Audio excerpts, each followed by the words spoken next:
Saturday, May 8th, 2021. The Autobiography of Theodore Roosevelt. Read by Christopher Robert Neal, Esquire, in the Audubon of New Orleans, Louisiana. Chapter 7. The War of America the Unready. I suppose the United States will always be unready for war, and in consequence will always be exposed to great expense, and to the possibility of the gravest calamity when the nation goes to war. This is no new thing. Americans learn only from catastrophes and not from experience. There would have been no war in 1812 if, in the previous decade, America, instead of announcing that peace was her passion, instead of acting on the theory that unpreparedness averts war, had been willing to go to the expense of providing a fleet of a score of ships of the line. However, in that case, doubtless the very men who in the actual event deplored the loss of life and waste of capital with their supineness had brought about which their own supineness had brought about, would have loudly inveighed against the excessive and improper cost of armaments. So it all came to about the same thing in the end. There is no more thoroughgoing international Mrs. Gummidge, and no more utterly useless and often utterly mischievous citizen than the peace at any price, universal arbitration type of being, who is always complaining either about war or else about the cost of the armaments which act as the insurance against war. There is every reason why we should try to limit the cost of armaments, as these tend to grow excessive. But there is also every reason to remember that in the present stage of civilization, a proper armament is the surest guarantee of peace, and is the only guarantee that war, if it does come, will not mean irreparable and overwhelming disaster. In the spring of 1897, President McKinley appointed me Assistant Secretary of the Navy. I owed the appointment chiefly to the efforts of Senator H.C. Lodge of Massachusetts, who doubtless was actuated mainly by his long and close friendship for me, but also, I like to believe, by his keen interest in the Navy. The first book I had ever published, 15 years previously, was the History of the Naval War of 1812, and I have always taken the interest in the Navy which every good American ought to take. At the time I wrote the book, in the 1880s, the Navy had reached its nadir, and we were then utterly incompetent to fight Spain or any other power that had a navy at all. Shortly afterwards, we began timidly and hesitatingly to build up a fleet. It is amusing to recall the roundabout steps we took to accomplish our purpose. In the reaction after the colossal struggle of the Civil War, our strongest and most capable men had thrown their whole energy into business, into money-making, into the development, and above all, the exploitation and exhaustion at the most rapid rate possible of our natural resources, mines, forests, soil, and rivers. These men were not weak men, but they permitted themselves to grow short-sighted and selfish. And while many of them down at the bottom possessed the fundamental virtues, including the fighting virtues. Others were purely of the glorified huckster or glorified pawnbroker type, which, when developed to the exclusion of everything else, makes about as poor a national type as the world has seen. This unadulterated huckster or pawnbroker type is rarely keenly sympathetic in matters of social and industrial justice, and is usually physically timid and likes to cover an unworthy fear of the most just war under high-sounding names. It was reinforced by the large mollycoddle vote, the people who are soft physically and morally, or who have a twist in them which makes them acidly cantankerous and unpleasant as long as they can be so with safety to their bodies. In addition, there are the good people with no imagination and no foresight, who think war will not come, but that if it does come, armies and navies can be improvised, a very large element, typified by a senator I knew personally who, in a public speech, in answer to a question as to what we would do if America were suddenly assailed by a first-class military power, answered that we would build a battleship in every creek. Then, among the wise and high-minded people who, in self-respecting and genuine fashion, strive earnestly for peace, there are the foolish fanatics always to be found in such a movement, and always discrediting it, the men who form the lunatic fringe in all reform movements. All these elements taken together made a body of public opinion so important during the decades immediately succeeding the Civil War, as to put a stop to any serious effort to keep the nation in a condition of responsible military preparedness. The representatives of this opinion then voted just as they now do when they vote against battleships or against fortifying the Panama Canal. It would have been bad enough if we had been content to be weak, and in view of our weakness, not to bluster. But we were not content with such a policy. We wished to enjoy the incompatible luxuries of an unbridled tongue and an unready hand. There was a very large element which was ignorant of our military weakness, or, naturally enough, unable to understand it.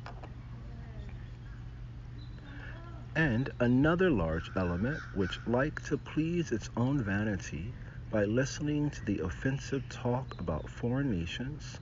Accordingly, too many of our politicians, especially in Congress, found that the cheap and easy thing to do was to please the foolish peace people by keeping us weak, and to please the foolish violent people by passing denunciatory resolutions about international matters, resolutions which would have been improper even if we had been strong.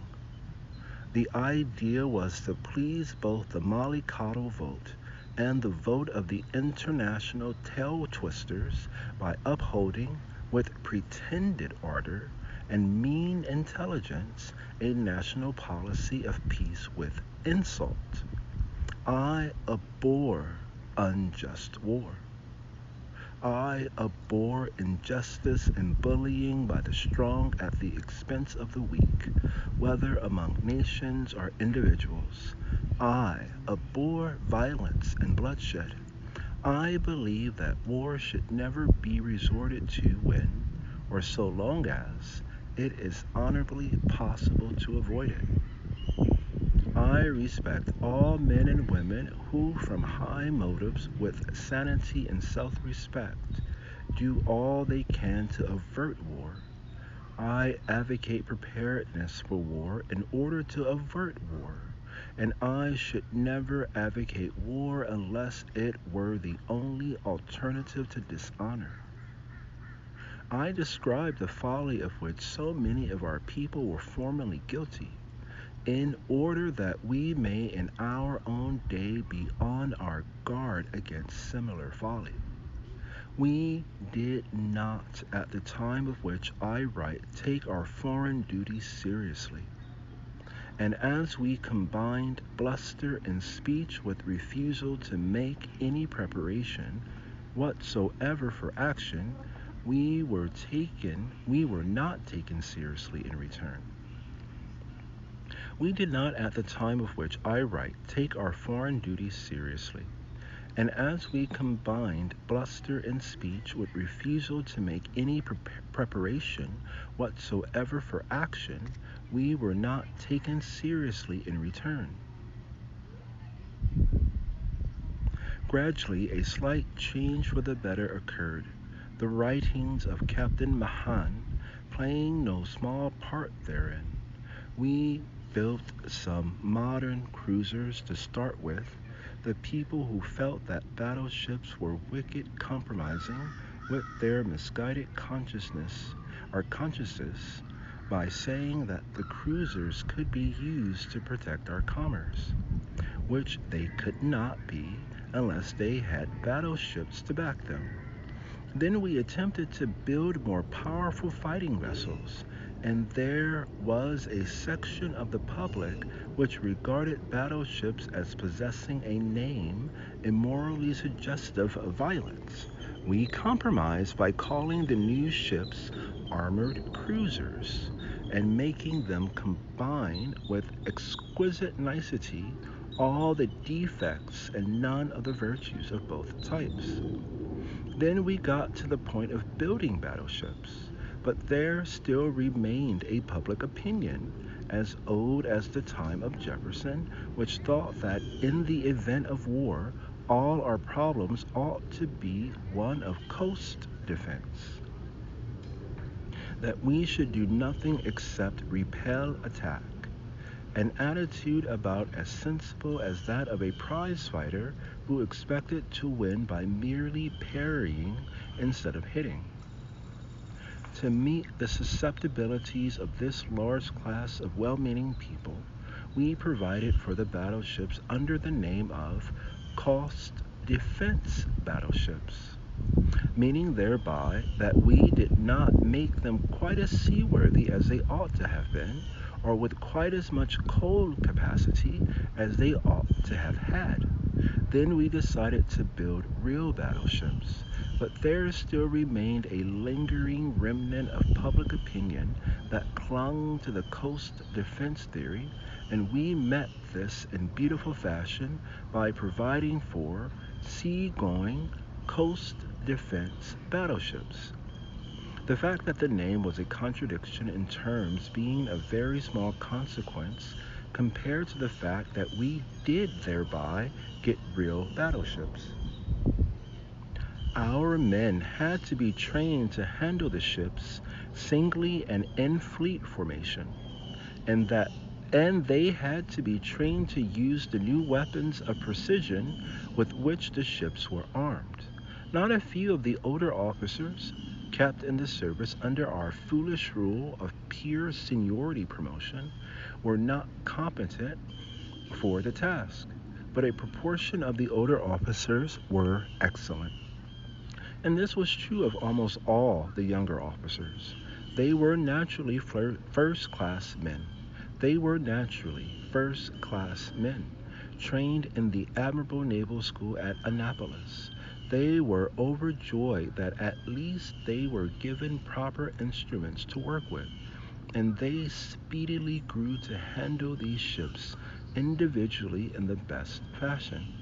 They were fast learning to handle them in squadron and fleet formation, but when the war with Spain broke out, they had as yet hardly grasped the principles of modern scientific naval gunnery. Soon after I began work as Assistant Secretary of the Navy, I became convinced that the war would come. The revolt in Cuba had dragged its weary length until conditions in the island had become so dreadful as to be a standing disgrace to us for permitting them to exist. There is much that I sincerely admire about the Spanish character, and there are few men for whom I have felt greater respect than for certain gentlemen of Spain whom I have known. But Spain attempted to govern her colonies on archaic principles which rendered her control of them incompatible with the advance of humanity and intolerable to the conscience of mankind. In 1898, the so-called war in Cuba had dragged along for years with unspeakable horror, degradation, and misery. It was not war at all, but murderous oppression. Cuba was devastated. During those years, while we continued at peace, several hundred times as many lives were lost. Lives of men, women, and children, as were lost during the 3 months' war, which put an end to this slaughter and opened a career of peaceful progress for the Cubans. Yet there were misguided professional philanthropists who cared so much more for names than for facts that they preferred a peace of continuous murder to a war which stopped the murder and brought real peace. Spain's humiliation was certain. Anyhow, indeed, it was more certain without war than with it, for she could not permanently keep the island, and she minded yielding the Cubans more than yielding to us. And she minded yielding to the Cubans more than yielding to us. Our own direct interests were great because of the Cuban tobacco and sugar, and especially because of Cuba's relation to the projected Isthmian. Our own direct interests were great because of the Cuban tobacco and sugar, and especially because of Cuba's relation to the projected Isthmian Canal.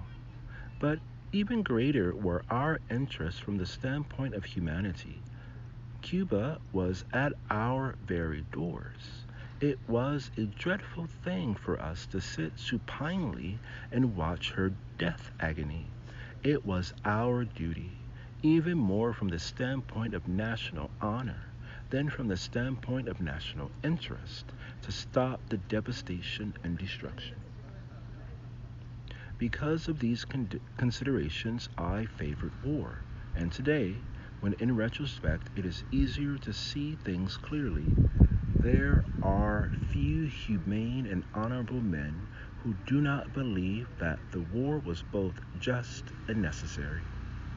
The big financiers and the men generally who were susceptible to touch on the money nerve and who cared nothing for national honor if it conflicted even temporarily with business prosperity were against the war. The more fatuous type of philanthropists agreed with them. The newspapers controlled by or run in the interest of these two classes deprecated war and did everything in their power to prevent any preparation for war. As a whole, the people in Congress were at that time and are now a short-sighted set as regards international matters. There were a few men, Senators Cushman, K. Davis, for instance, and John Morgan, who did look ahead, and Senator H. C. Lodge, who throughout his quarter of a century of service in the Senate and House has ever stood foremost among those who uphold with far-sighted fearlessness and strict justice to others our national honor and interest. But most of the congressmen were content to follow the worst of all possible courses, that is, to pass resolutions which made war more likely, and yet to decline to take measures which would enable us to meet the war if it did come. However, in the Navy Department, we were able to do a good deal thanks to the energy and ability of some of the bureau chiefs and to the general good tone of the service. I found my natural friends and allies in such men as Evans, Taylor, Sampson, Wainwright, Brownson, Schrader, Bradford, Cowles, Cameron, Winslow, O'Neill, and others like them. I used all the power there was in my office to aid these men in getting the material ready. I also tried to gather from every source information as to who the best men were to occupy the fighting positions. Sound naval opinion was overwhelmingly in favor of Dewey to command one squadron. I was already watching him, for I had been struck by an incident in his past career. It was at a time when there was threat of trouble with Chile. Dewey was off the Argentine and was told to get ready to move to the other coast of South America. If the move became necessary, he would have to have coal, yet if he did not make the move, the coal would not be needed. In such a case, a man afraid of responsibility always acts rigidly by the regulations and communicates with the department at home to get authority for everything he does, and therefore he usually accomplishes nothing whatever, but is able to satisfy all individuals with red tape minds by triumphantly pointing out his compliance with the regulations.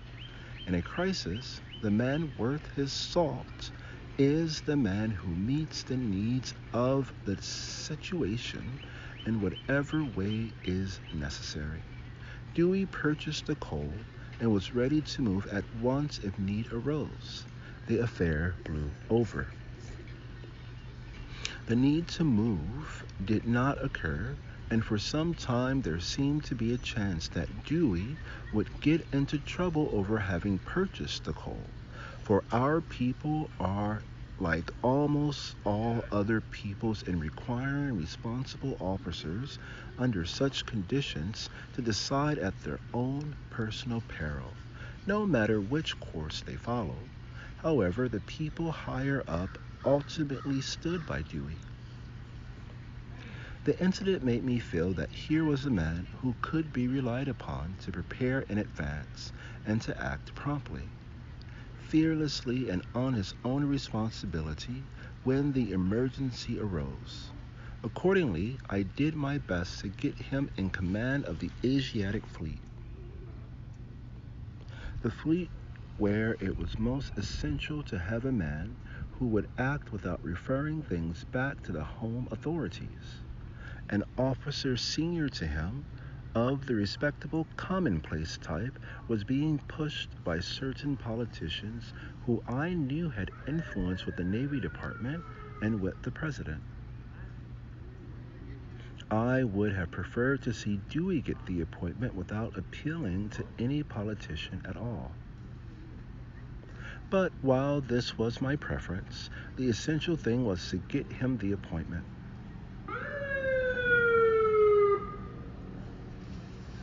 For a naval officer to bring pressure to get himself a soft and easy place is unpardonable, but a large leniency should be observed toward the man who uses influence only to get himself a place in the picture near the flashing of the guns. There was a senator, Proctor of Vermont, who I knew was close to McKinley, and who was very ardent for the war, and desires to have it fought in the most efficient fashion. I suggested to Dewey that he should enlist the services of Senator Proctor, which was accordingly done. In a fortunate hour for the nation, Dewey was given command of the Asiatic Squadron. When the Maine was blown up in Havana Harbor, a war became inevitable. A number of the peace at any price men, of course, promptly assumed the position that she had blown herself up, but investigation showed that the explosion was from outside, and in any event, it would have been impossible to prevent war. The enlisted men of the Navy, who often grew bored to the point of desertion in peace, became keyed up to a high pitch of efficiency, and crowds of fine young fellows from the interior as well as from the seacoast thronged to enlist. The Navy officers showed alert ability and unwearied industry in getting things ready. There was one deficiency, however, which there was no time to remedy, and of the very existence of which, strange to say, most of our best men were ignorant. Our Navy had no idea how low our standard of marksmanship was.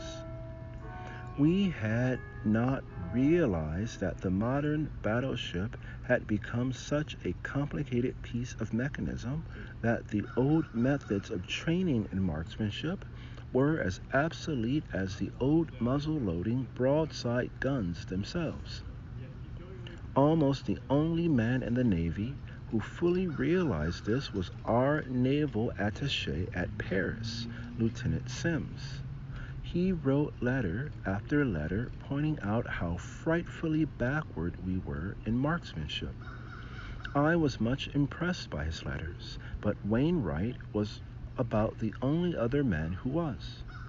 And as Sims proved to be mistaken in his belief that the French had taught the Spaniards how to shoot, and as the Spaniards proved to be much worse even than we were, in the service generally Sims was treated as an alarmist.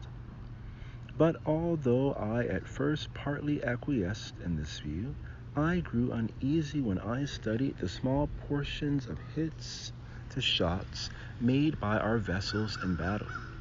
When I was president, I took up the matter and speedily became convinced that we needed to revolutionize our whole training in marksmanship.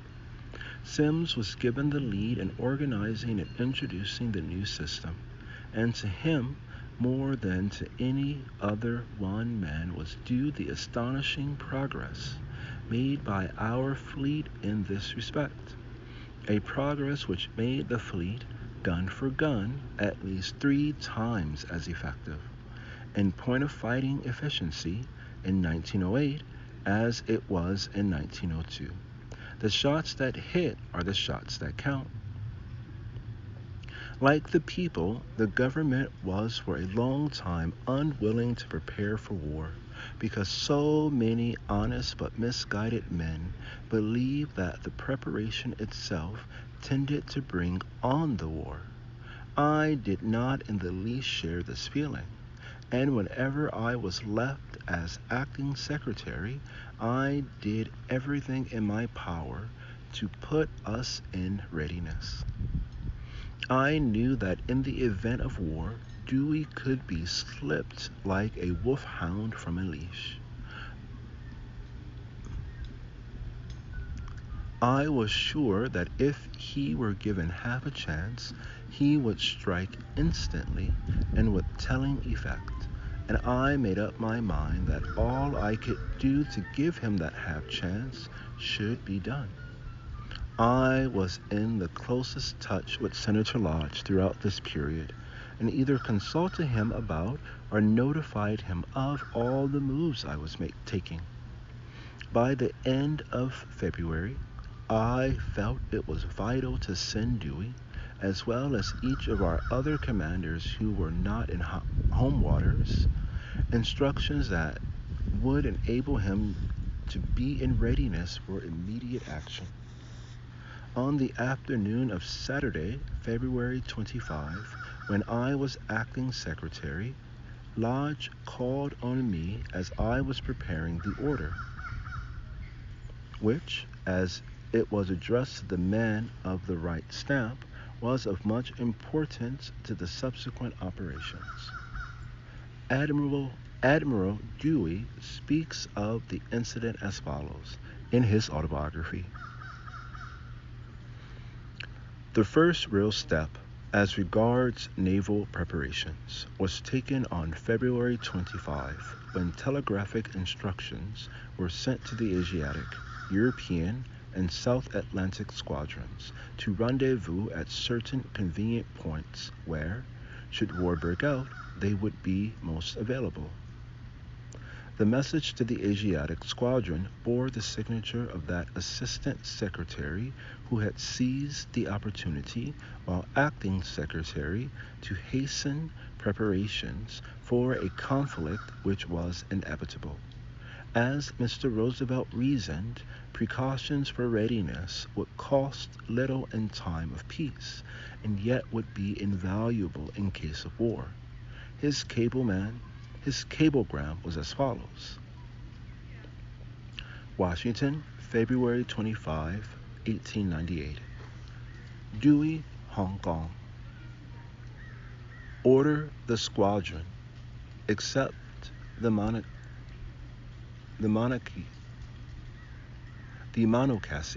order the squadron except the Monocacy to Hong Kong. Keep full of coal. In the event of declaration of war, Spain, your duty will be to see that the Spanish squadron does not leave the Asiatic coast, and then offensive operations in Philippine Islands. Keep Olympia until further orders. Roosevelt. The reference to keeping the Olympia until further orders was due to the fact that I had been notified that she would soon be recalled to the United States. All that was needed with Dewey was to give him the chance to get ready and then to strike, without being hampered by orders from those not on the ground. Success in war depends very largely upon choosing a man fit to exercise such powers, and then giving him the powers. It would be instructive to remember, if only we were willing to do so, the fairly comic panic which swept in waves over our seacoast. First, when it became evident that war was about to be declared, and then when it was declared, the public waked up to the sufficiently obvious fact that the government was in its usual state, perennial unreadiness for war.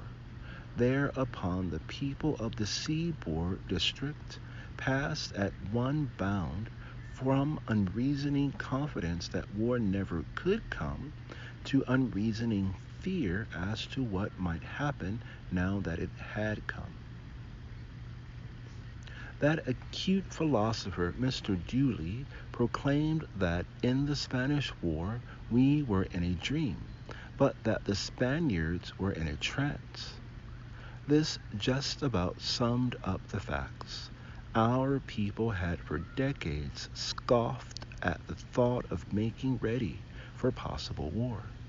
Now, when it was too late, they not only backed every measure, wise and unwise, that offered a chance of supplying a need that ought to have been met before, but they also fell into a condition of panic apprehension as to what the foe might do.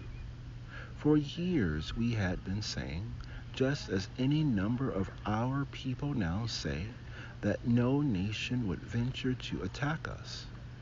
Then, when we did go to war with an exceedingly feeble nation, we, for the time being, rushed to the other extreme of feeling, and attributed to this feeble nation plans of offensive warfare which it never dreamed of making, and which, if made, it would have been wholly unable to execute. Some of my readers doubtless remember the sinister intentions and unlimited potentialities for destruction with which the fertile imagination of the Yellow Press endowed the armored cruiser Vizcaya when she appeared in American waters just before war was declared. The state of nervousness along much of the seacoast was funny in view of the lack of foundation for it, but it offered food for serious thought as to what would happen if we ever became engaged with a serious foe.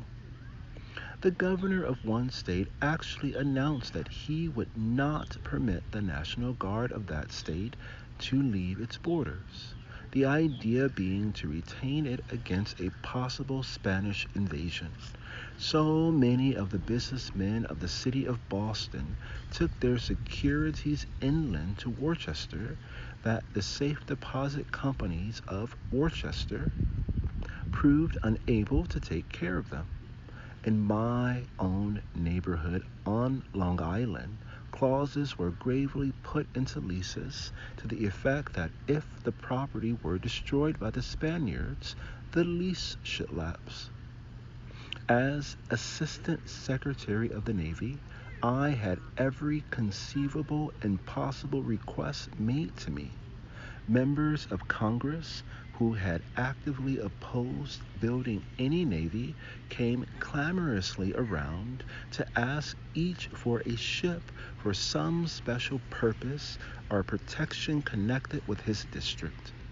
It seems incredible, but it is true, that not only these congressmen, but the chambers of commerce and boards of trade of different coast cities all lost their heads for the time being and raised a deafening clamor and brought every species of pressure to bear on the administration to get it to adopt the one most fatal course, that is, to distribute the Navy, ship by ship, at all kinds of points and in all kinds of ports, with the idea of protecting everything everywhere, and thereby rendering it absolutely certain that even the Spanish fleet, poor though it was, would be able to pick up our own Navy ship by ship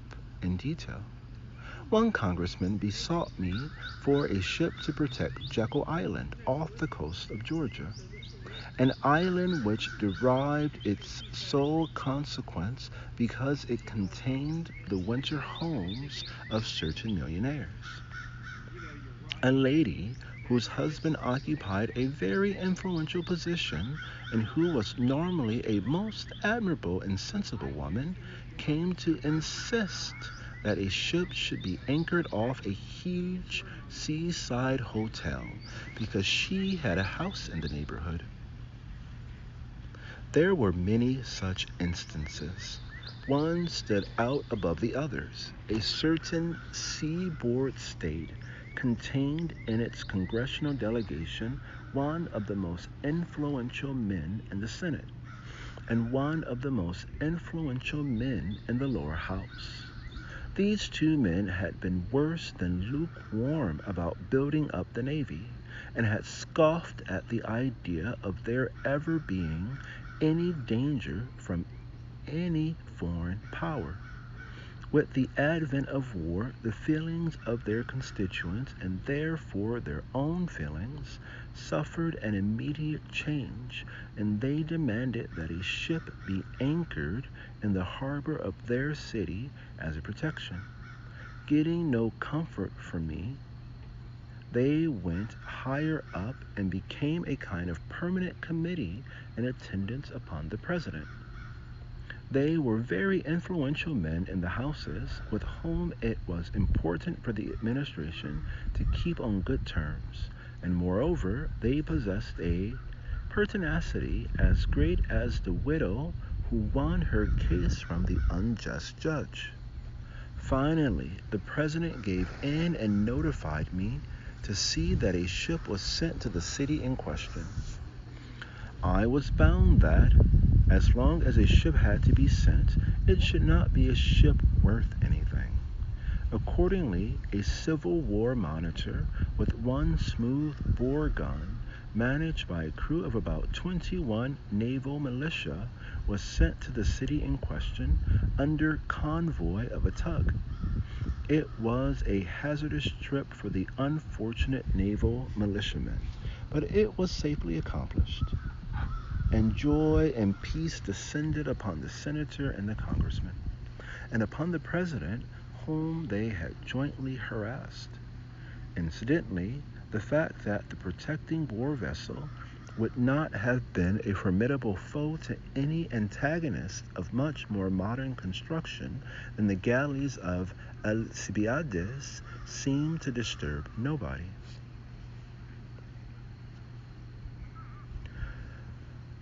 This was one side of the picture. The other side was that the crisis at once brought to the front any amount of latent fighting strain. There were plenty of congressmen who showed cool-headed wisdom and resolution. The plain people, the men and women back of the persons who lost their heads, set seriously to work to see that we did whatever was necessary and made the job a thorough one. The young men swarmed to enlist. In time of peace, it had been difficult to fill the scanty regular army and navy, and there were innumerable desertions.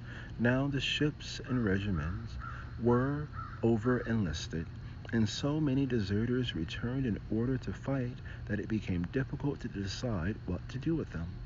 England, and to a less degree Japan, were friendly. The great powers of continental Europe were all unfriendly. They jeered at our ships and men, and with fatuous partisanship insisted that the Spaniards would prove too much for our mercenaries because we were a commercial people of low ideals who could not fight, while the men whom we attempted to hire for the purpose were certain to run on the day of the battle. Among my friends was the then army surgeon Leonard Wood. He was a surgeon. Not having an income, he had to earn his own living. He had gone through Harvard Medical School and had then joined the Army in the Southwest as a contract doctor. He had every physical, moral, and mental quality which fitted him for a soldier's life and for the exercise of command. In the inconceivably wearing and harassing campaigns against the Apaches, he had served nominally as a surgeon, really in command of troops on more than one expedition. He was as anxious as I was that if there were war, we should both have our part in it. I had always felt that if there was a serious war, I wished to be in a position to explain to my children why I did take part in it and not why I did not take part in it. Moreover, I had very deeply felt that it was our duty to free Cuba, and I had publicly expressed this feeling, and when a man takes such a position, he ought to be willing to make his words good by his deeds unless there is some very strong reason to the contrary. He should pay with his body. As soon as war was upon us, Wood and I began to try for a chance to go to the front. Congress had authorized the raising of 3 National Volunteer Cavalry regiments. Wholly apart from the state contingents, Secretary Alger of the War Department was fond of me personally, and Wood was his family doctor. Alger had been a gallant soldier in the Civil War, and was almost the only member of the administration who felt all along that we would have to go to war with Spain over Cuba. He liked my attitude in the matter, and because of his remembrance of his experiences, he sympathized with my desire to go to the front. Accordingly, he offered me the command of one of the regiments.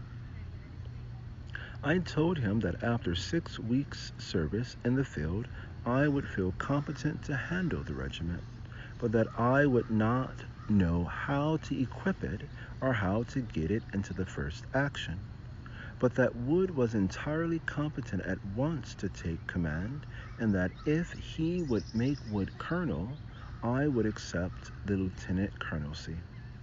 General Alger thought this an act of foolish self-abnegation on my part, instead of its being, what it was, the wisest act I could have performed. He told me to accept the colonelcy and that he would make Wood lieutenant colonel, and that Wood would do the work anyway. But I answered that I did not wish to rise on any man's shoulders, and that I hoped to be given every chance that my deeds and abilities warranted, but that I did not wish what I did not earn, and that above all I did not wish to hold any position where anyone else did the work. He laughed at me a little and said I was foolish, but I do not think he really minded, and he promised to do as I wished. True to his word, he secured the appointment of Wood as colonel and of myself as lieutenant colonel of the 1st United States Volunteer Cavalry. This was soon nicknamed, both by the public and by the rest of the army, the Rough Riders. Doubtless because the bulk of the men were from the southwestern ranch country and were skilled in wild horsemanship of the Great Plains.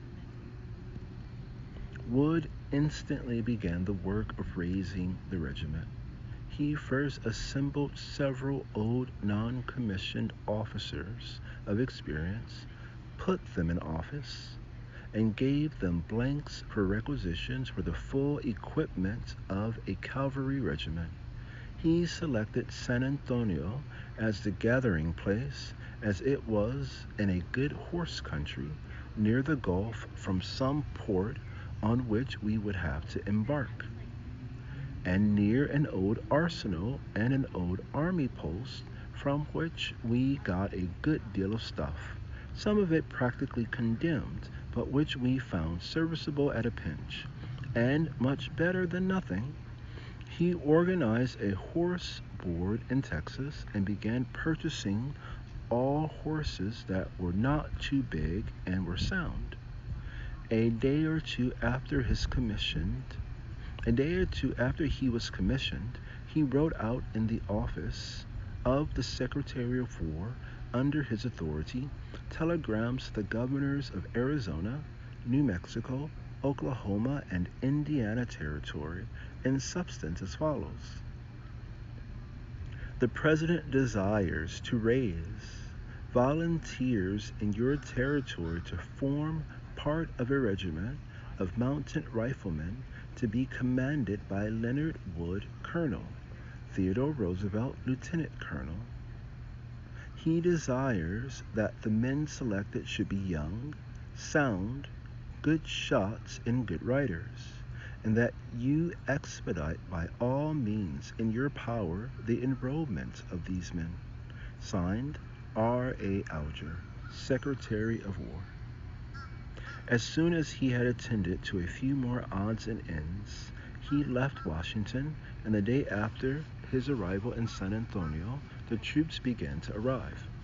For several weeks before I joined the regiment, to which Wood went ahead of me, I continued as Assistant Secretary of the Navy, trying to get some coherence of a plan between the War Department and the Navy Department, and also being used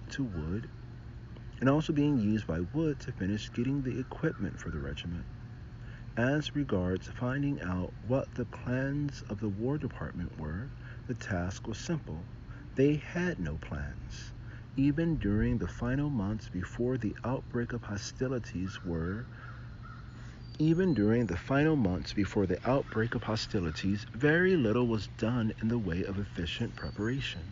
On one occasion, when everyone knew that the declaration of war was sure to come in a few days, I went on military business to the office of one of the highest line generals of the army, a man who, at that moment, ought to have been working 18 hours out of the 24 on the vital problems ahead of him. What he was actually doing was trying on a new type of smart-looking uniform on certain enlisted men, and he called me in to ask my advice as to the position of the pockets in the blouse, with a view to making it look attractive. An aide of this general, funnily enough a good fighting man in actual service, when I consulted him as to what my uniform for the campaign should be, laid special stress upon my purchasing a pair of black top boots for full dress, explaining that they were very effective on hotel piazzas and in parlors. I did not intend to be in any hotel if it could possibly be avoided, and as things turned out, I had no full dress uniform, nothing but my service uniform during my brief experience in the Army. I suppose that war always does bring out what is highest and lowest in human nature. The contractors who furnish poor materials to the Army or the Navy in time of war stand on a level of infamy only 1 degree above that of the participants in the white slave traffic themselves. But there is conduct far short of this which yet seems inexplicable to any man who has in him any spirit of disinterested patriotism combined with any power of imagination. Respectable men, who I suppose lack the imagination thoroughly to realize what they are doing, try to make money out of the nation's necessities in war at the very time that other men are making every sacrifice, financial and personal, for the cause. In the closing weeks of my service as Assistant Secretary of the Navy, we were collecting ships for auxiliary purposes. Some men, at cost to their own purses, helped us freely and with efficiency. Others treated the affair as an ordinary business transaction, and yet others endeavored, at some given crisis, when our need was great, to sell us inferior vessels at exorbitant prices, and used every pressure through senators and congressmen to accomplish their ends. In one or two cases, they did accomplish them too, until we got a really first-class board established to superintend such purposes. A more curious experience was in connection with the point chosen for the starting of the expedition against Cuba. I had not supposed that any human being could consider this matter save from the standpoint of military need. But one morning, a very wealthy and influential man, a respectable and upright man according to his own lights, called on me to protest against our choice of Tampa and to put in a plea for a certain other port, on the ground that his railroad was entitled to its share of the profit for hauling the army and equipment. I happen to know that at this time this very man had kinfolk with the army who served gallantly, and the circumstances of his coming to me were such as to show that he was not acting secretly, and had no idea that there was anything out of the way in his proposal. I think the facts were merely that he had been trained to regard business as the sole object in life, and that he lacked the imagination to enable him to understand the real nature of the request that he was making. And, moreover, he had good reason to believe that one of his business competitors had been unduly favored. The War Department was in far worse shape than the Navy Department. The young officers turned out from West Point are precisely as good as the young officers turned out from Annapolis. And this always has been true. But at that time, something had been done to remedy the worst conditions ever since the close of the Civil War. The conditions were such that after a few years, the Army officers stagnated so far as his profession was concerned. When the Spanish War broke out, the Navy really was largely on a war footing, as any Navy which is even respectably cared for in times of peace must be. The admirals, captains, and lieutenants were continually practicing their profession in almost precisely the way that it has to be practiced in time of war, except actually shooting at a foe. Most of the men on board ship went through in time of peace practically all that they would have to go through in time of war.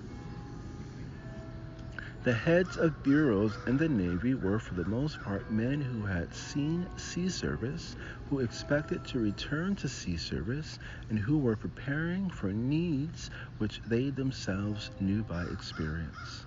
Moreover, the civilian head of the Navy had to provide for keeping the ships in a state of reasonable efficiency, and Congress could not hopelessly misbehave itself about the Navy without the fact at once becoming evident. All this was changed so far as the Army was concerned. Not only was it possible to decrease the efficiency of the Army without being called to account for it, but the only way in which the Secretary of War could gain credit for himself or the administration was by economy. And the easiest way to economize was in connection with something that would not be felt unless war should arise. The people took no interest whatever in the Army. Demagogues clamored against it, and, inadequate though it was in size, insisted that it should be still further reduced. Popular orators always appealed to the volunteers. The regulars had no votes, and there was no point in politicians thinking of them. The chief activity shown by congressmen about the Army was in getting special Army posts built in places where there was no need for them. Even the work of the Army in its campaigns against the Indians was of such a character that it was generally performed by small bodies of 50 or 100 men. Until a man ceased being a lieutenant, he usually had plenty of professional work to attend to and was employed in the field and, in short, had the same kind of practice that his brother in the Navy had, and he did his work as well. But once past this stage, he had almost no opportunity to perform any work corresponding to his rank, and but little opportunity to do any military work whatsoever. The very best men like Lawton, Young, Chaffee, Hawkins, and Sumner, to mention only men under or beside whom I served, remained good soldiers of the best stamp, in spite of the disheartening conditions. But it was not to be expected that the average man could continue to grow when every influence was against him. Accordingly, when the Spanish War suddenly burst upon us, the number of inert elderly captains and field officers were, much against their own wishes, suddenly pitchforked into the command of regiments, brigades, and even divisions and army corps. Often these men failed painfully. This was not their fault. It was the fault of the nation, that is, the fault of all of us, of you, my reader, and of myself, and of those like us, because we had permitted conditions to be such as to render these men unfit for command. Take a stout captain of an out-of-the-way 2-company post where nothing in the world ever occurred even resembling military action, and where the only military problem that really convulsed the post to its foundations was the quarrel between the captain and the quartermaster as to how high a mule's tail ought to be shaved.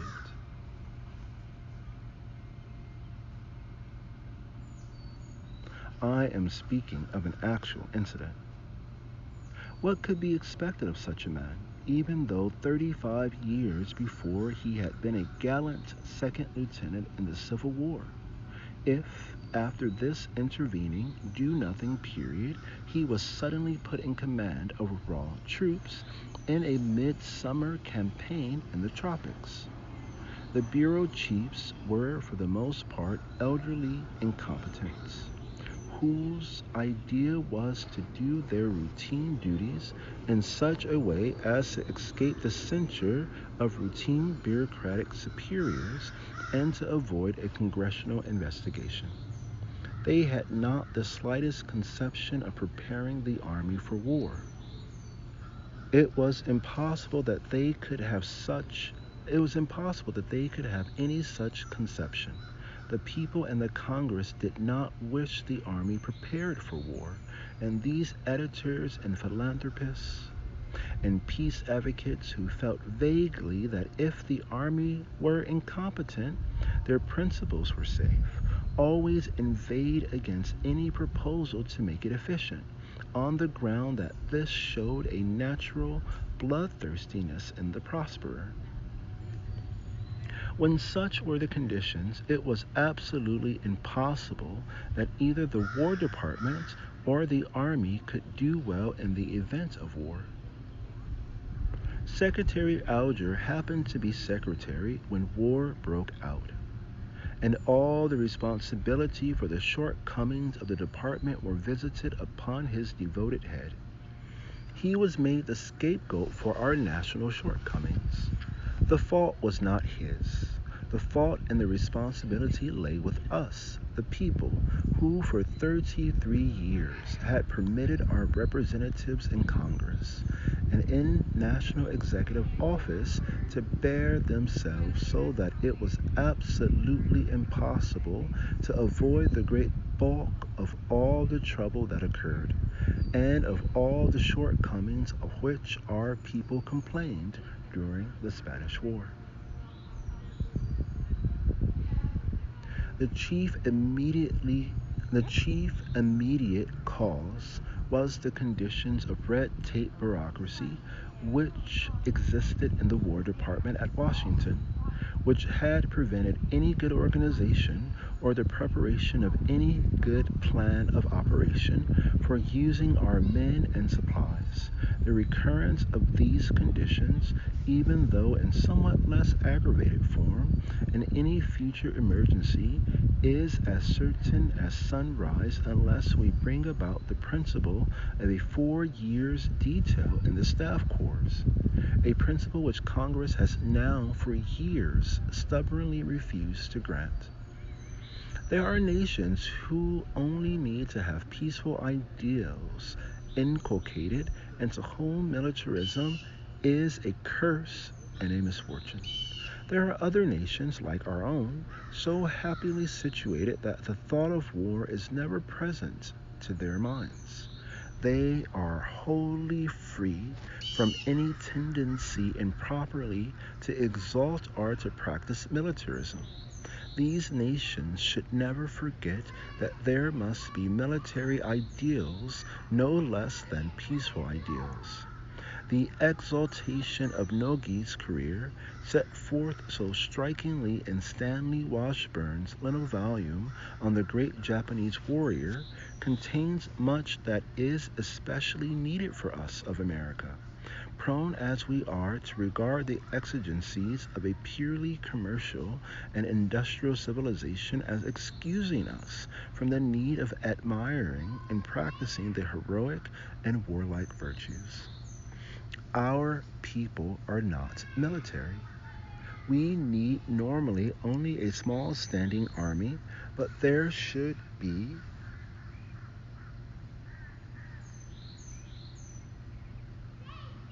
behind it a reserve of instructed men big enough to fill it up to full war strength, which is over twice the peace strength.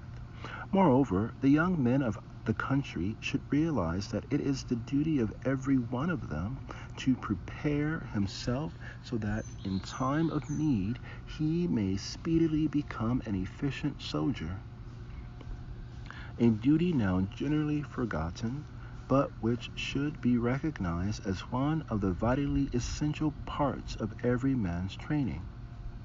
In endeavoring to get the Rough Riders equipped, I met with some experiences which were both odd and instructive.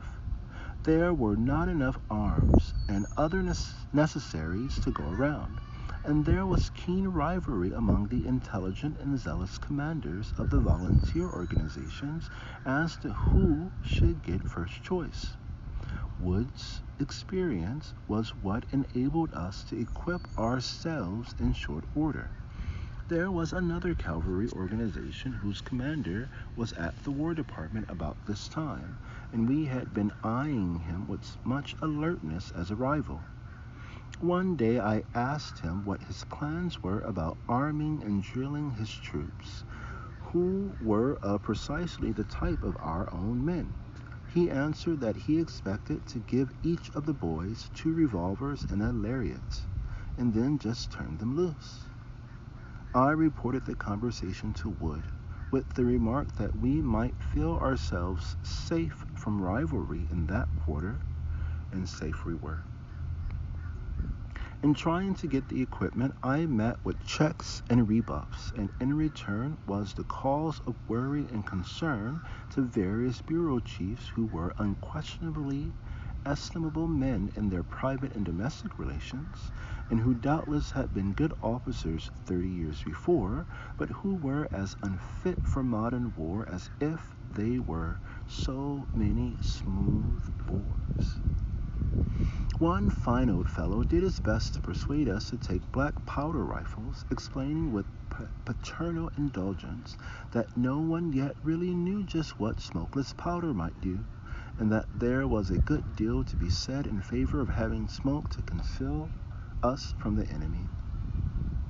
I saw this pleasing theory actually worked out in practice later on, for the National Guard regiments with us at Santiago had black powder muskets, and the regular artillery black powder guns, and they really might almost as well have replaced these weapons by crossbows and mangonels. We succeeded, thanks to Wood, in getting the same cavalry carbines that were used by the regulars. We were determined to do this, not only because the weapons were good, but because this would in all probability mean that we were brigaded with the regular cavalry, which it was certain would be sent immediately to the front for the fighting. There was one worthy bureau chief who was continually refusing applications of mine as irregular.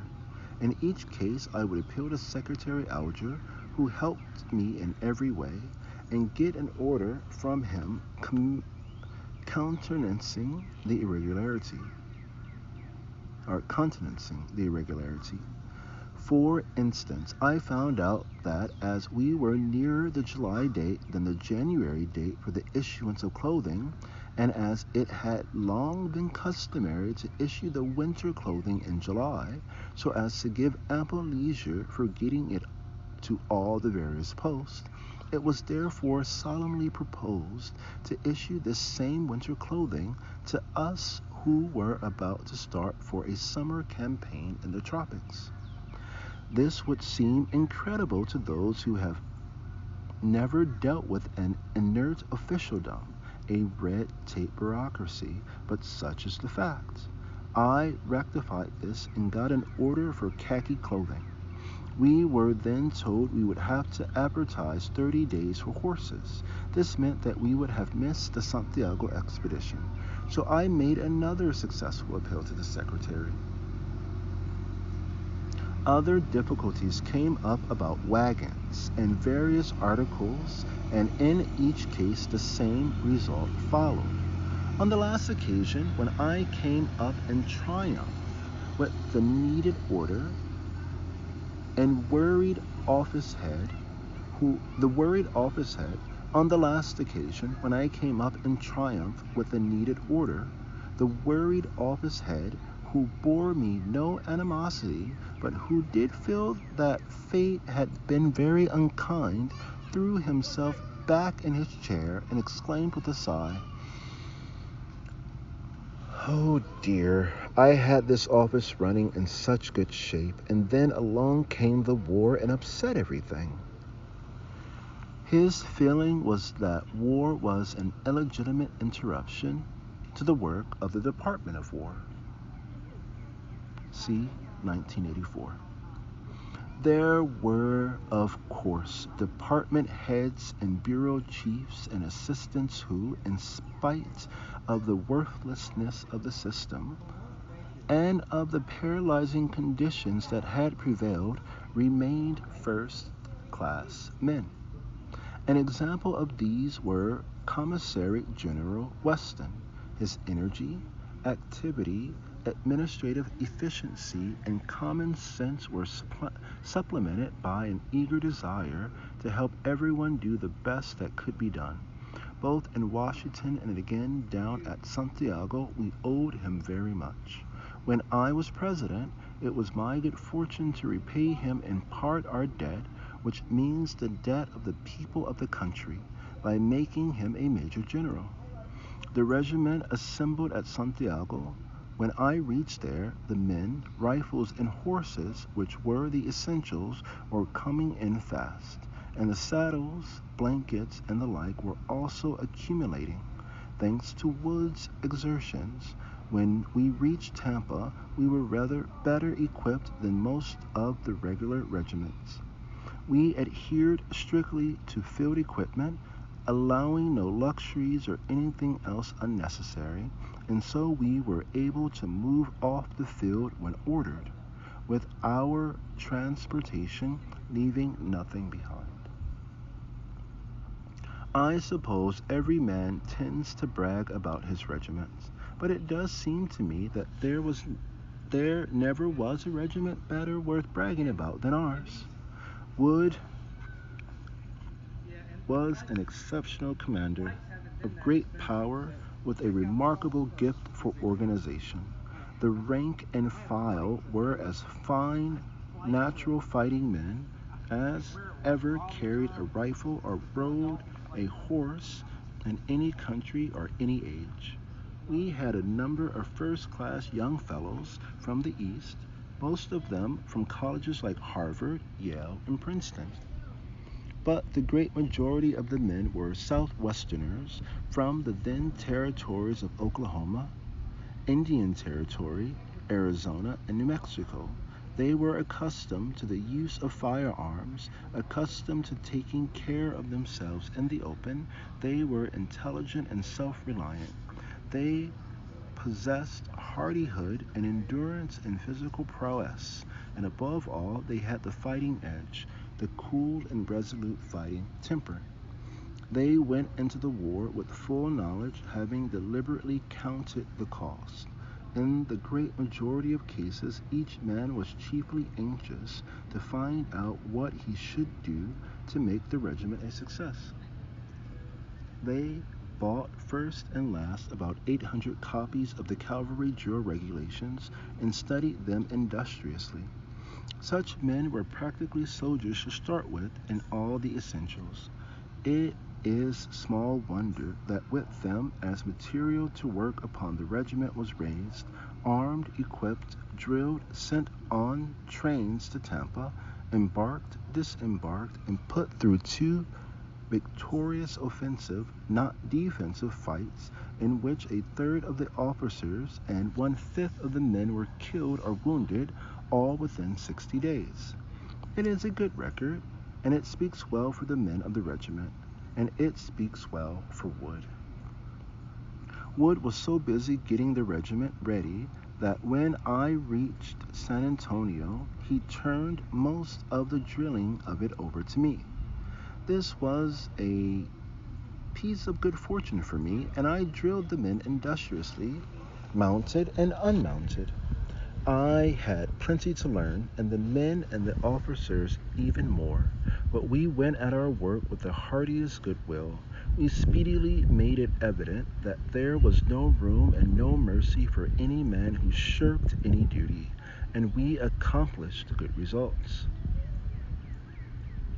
The fact is that the essentials of drill and work for a cavalry or an infantry regiment are easy to learn, which of course is not true for the artillery or the engineers or the navy. The reason why it takes so long to turn the average civilized man into a good infantryman or cavalryman is because it takes a long while to teach the average untrained man how to shoot, to ride, to march, to take care of himself in the open, to be alert, resourceful, cool, daring, and resolute, to obey quickly, as well as to be willing and to fit himself to act on his own responsibility. If he already possesses these qualities, there is very little difficulty in making him a soldier. All the drill that is necessary to enable him to march and to fight is of a simple character. Parade ground and barrack square maneuvers are of no earthly consequence in real war, when men can readily change from line to column and column to line, can form front in any direction, and assemble and scatter, and can do these things with speed and precision. They have a fairly good grasp of the essentials.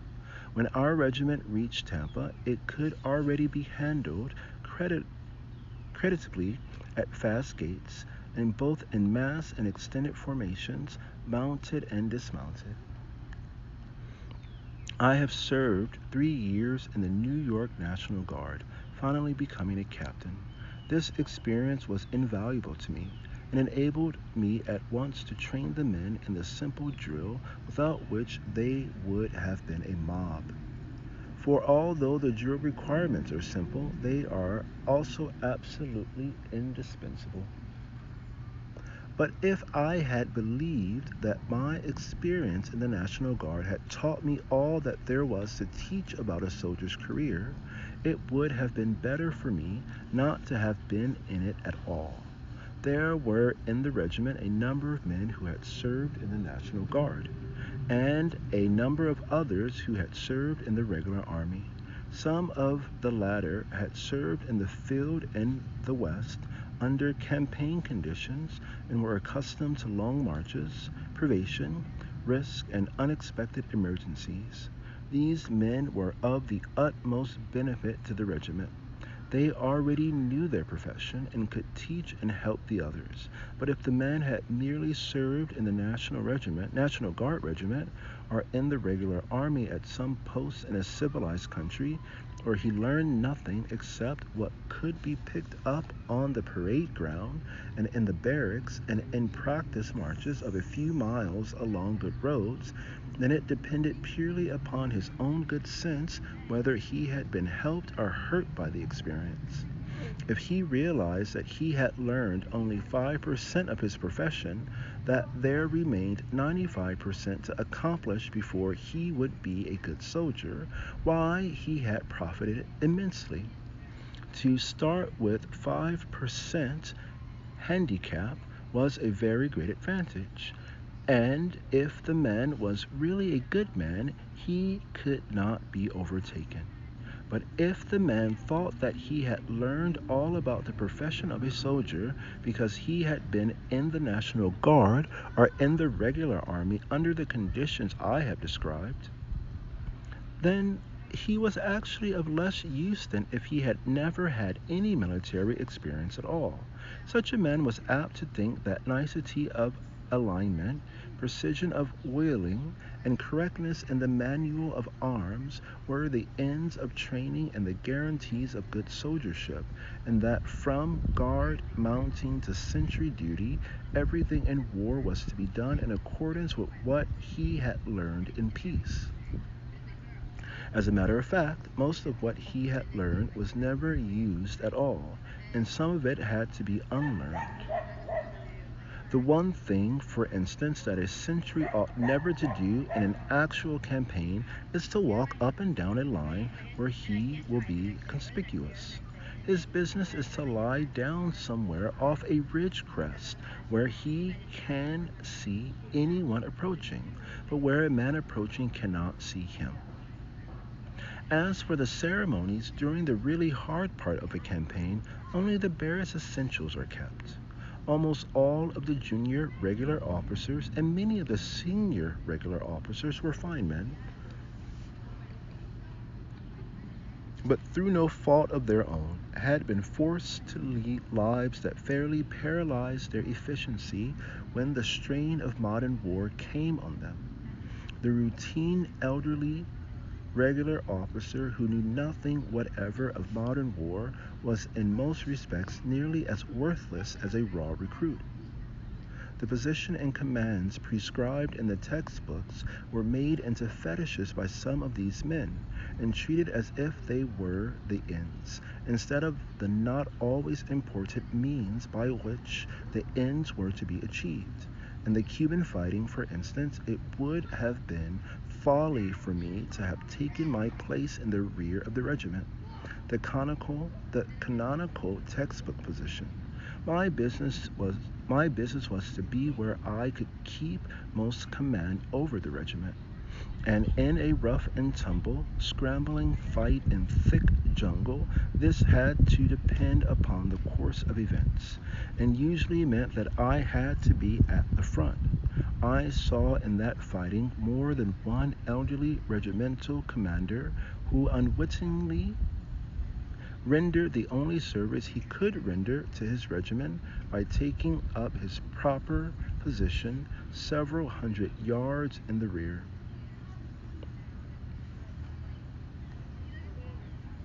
When the fighting began.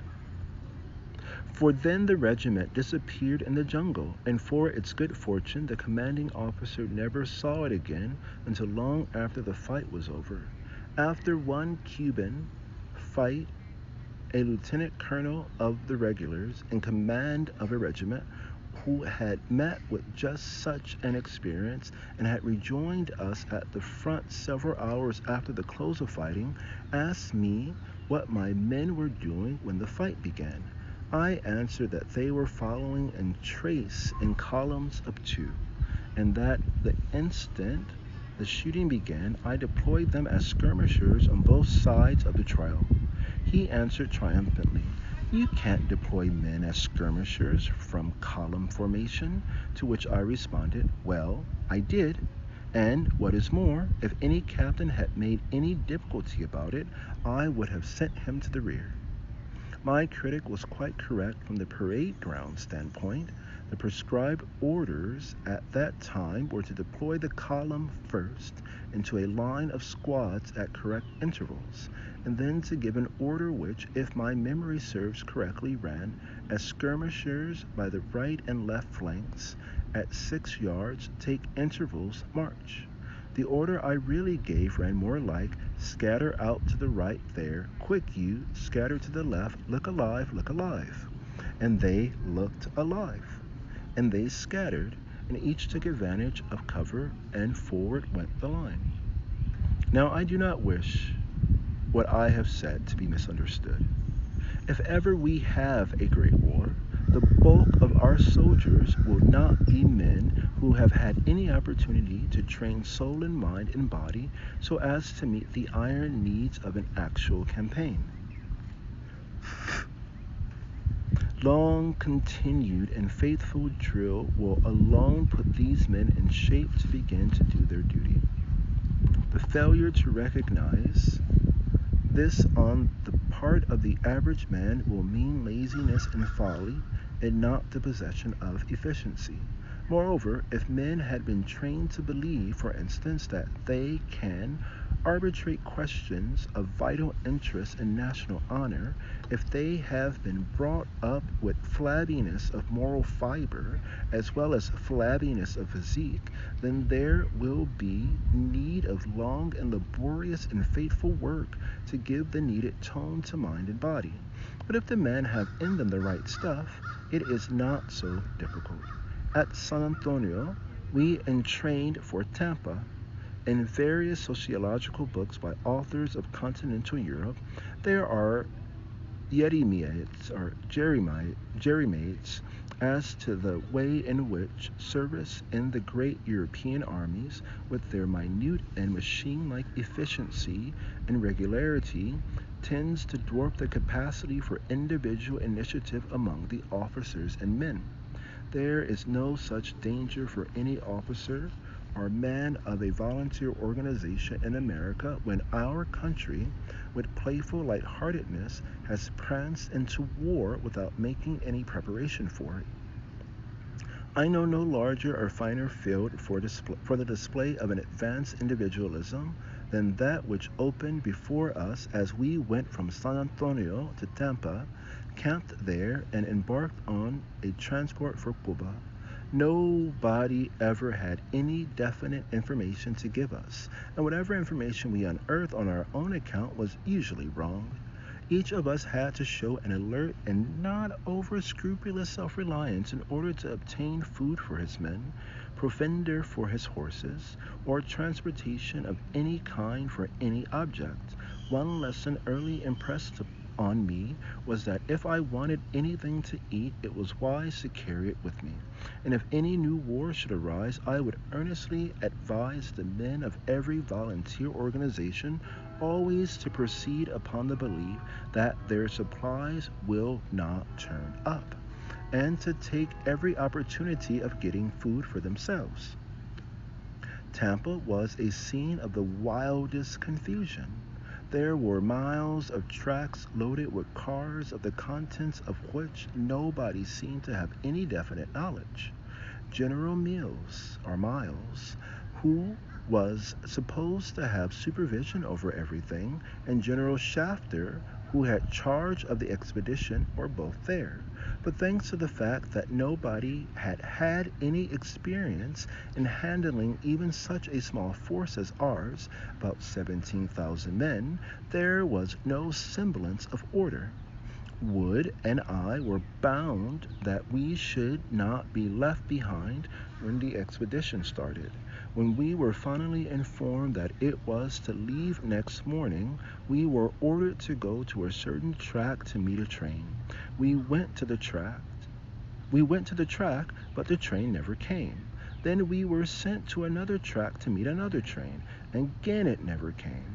However, we found a coal train, of which we took possession, and the conductor, partly under duress and partly in a spirit of friendly helpfulness, took us down to the quay. All kinds of organizations, infantry and cavalry, regular and volunteer, were arriving at the quay and wandering around it, and there was no place where we could get any specific information as to what transport we were to have. Finally, Wood was told to get any ship you can get which is not already assigned. He borrowed without leave a small motorboat and commandeered the transport Yucatan.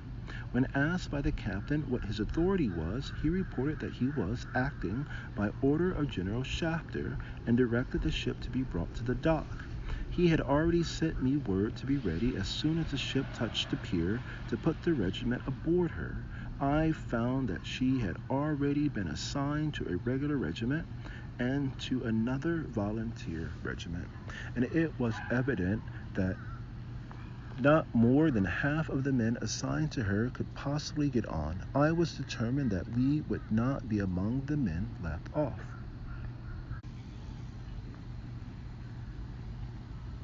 The volunteer regiment offered a comparatively easy problem.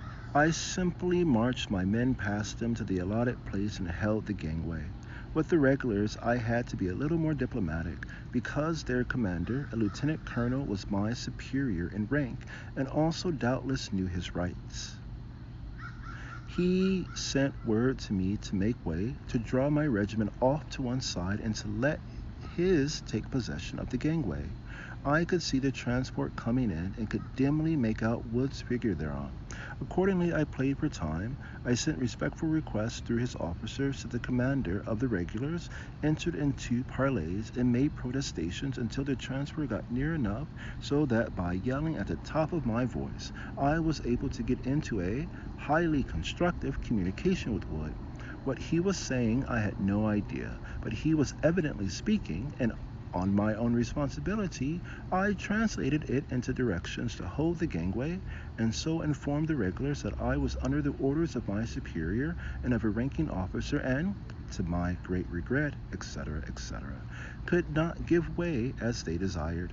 As soon as the transport was fast, we put our men aboard at the double. Half of the regiment got on, the other half, and the other volunteer regiment went somewhere else. The Autobiography of Theodore Roosevelt, Part 2 of Chapter 7, The War of America, the Unready.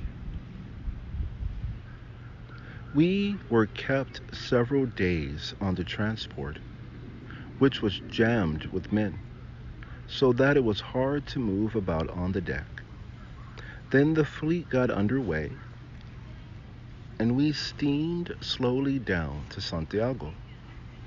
Here we disembarked, higgledy-piggledy, just as we had embarked. Different parts of different outfits were jumbled together, and it was no light labor afterwards to assemble the various batteries. For instance, one transport had guns, and another the locks for the guns, the two not getting together for several days after one of them had landed.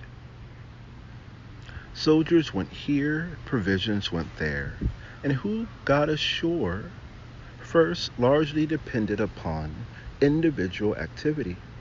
Fortunately for us, my former naval aide, when I had been Assistant Secretary of the Navy, Lieutenant Commander Sharp, a first-class fellow, was there in command of a little ship to which I had succeeded in getting him appointed before I left the Navy Department.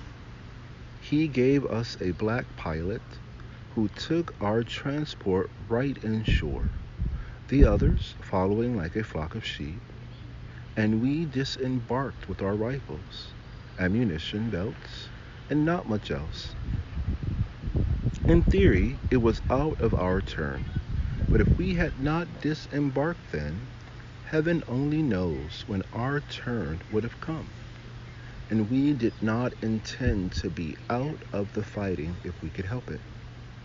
I carried some food in my pockets and a light waterproof coat, which was my sole camp equipment for the next 2 or 3 days. 24 hours after getting ashore, we marched from De Gary, where we had landed, to Siboney, also on the coast, reaching it during a terrific downpour of rain. When this was over, we built a fire, dried our clothes, and ate whatever we had brought with us. We were brigaded with the 1st and 10th Regular Cavalry, under Brigadier General Sam Young. He was a fine type of American regular, like General Chaffee, another of the same type. He had entered the Army in the Civil War as a private. Later, when I was president, it was my good fortune to make each of them in succession Lieutenant General of the Army of the United States.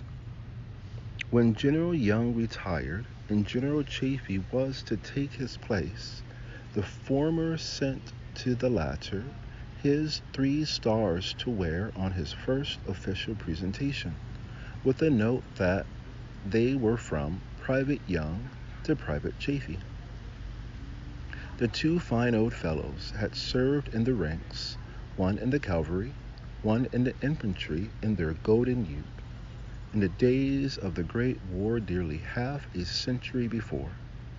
Each had grown gray in a lifetime of honorable service under the flag, and each closed his active career in command of the army. General Young was one of the few men who had given and taken wounds with the saber.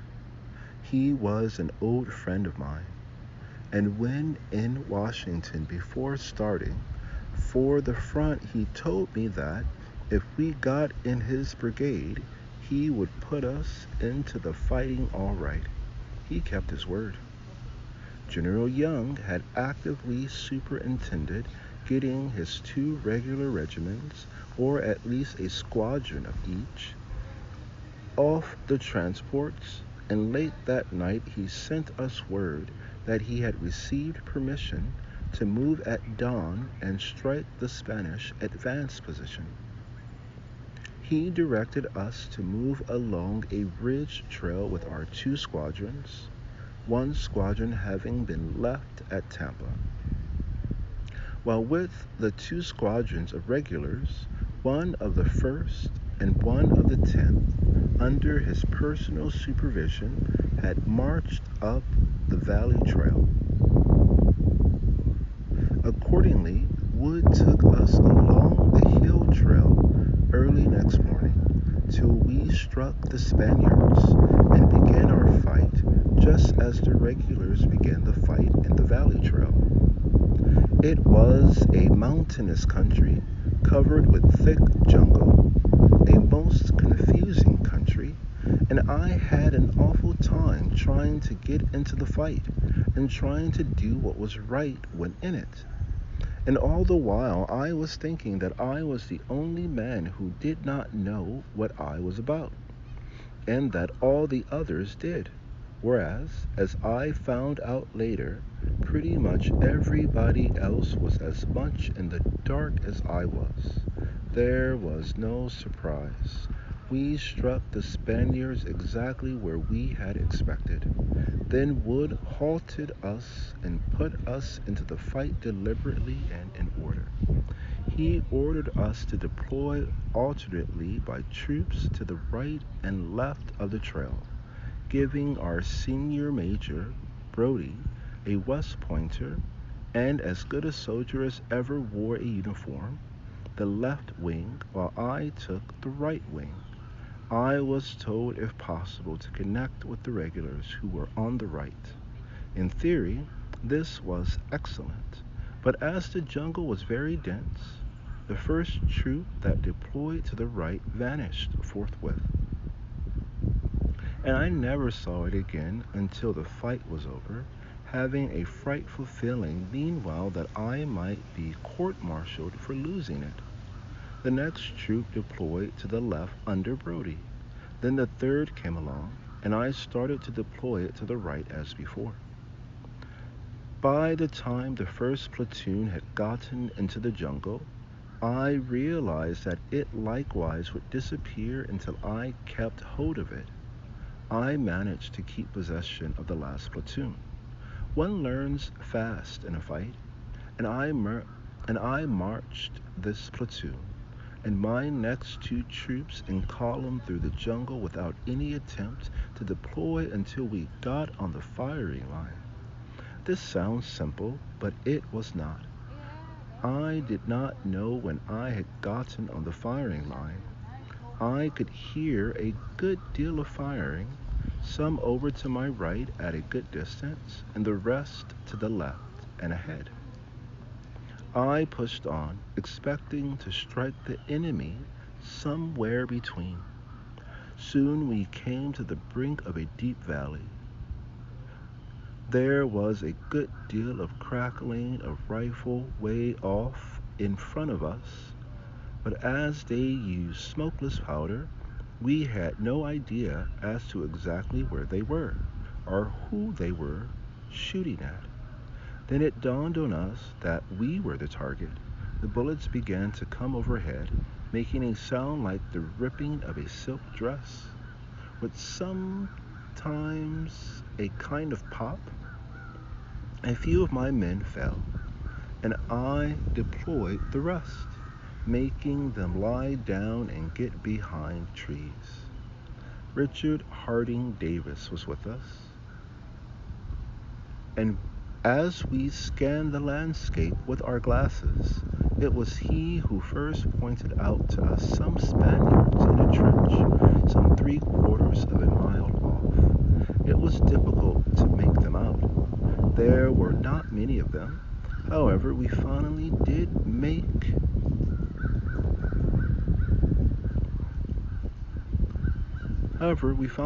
make them out, and we could see their conical hats, for the trench was a poor one.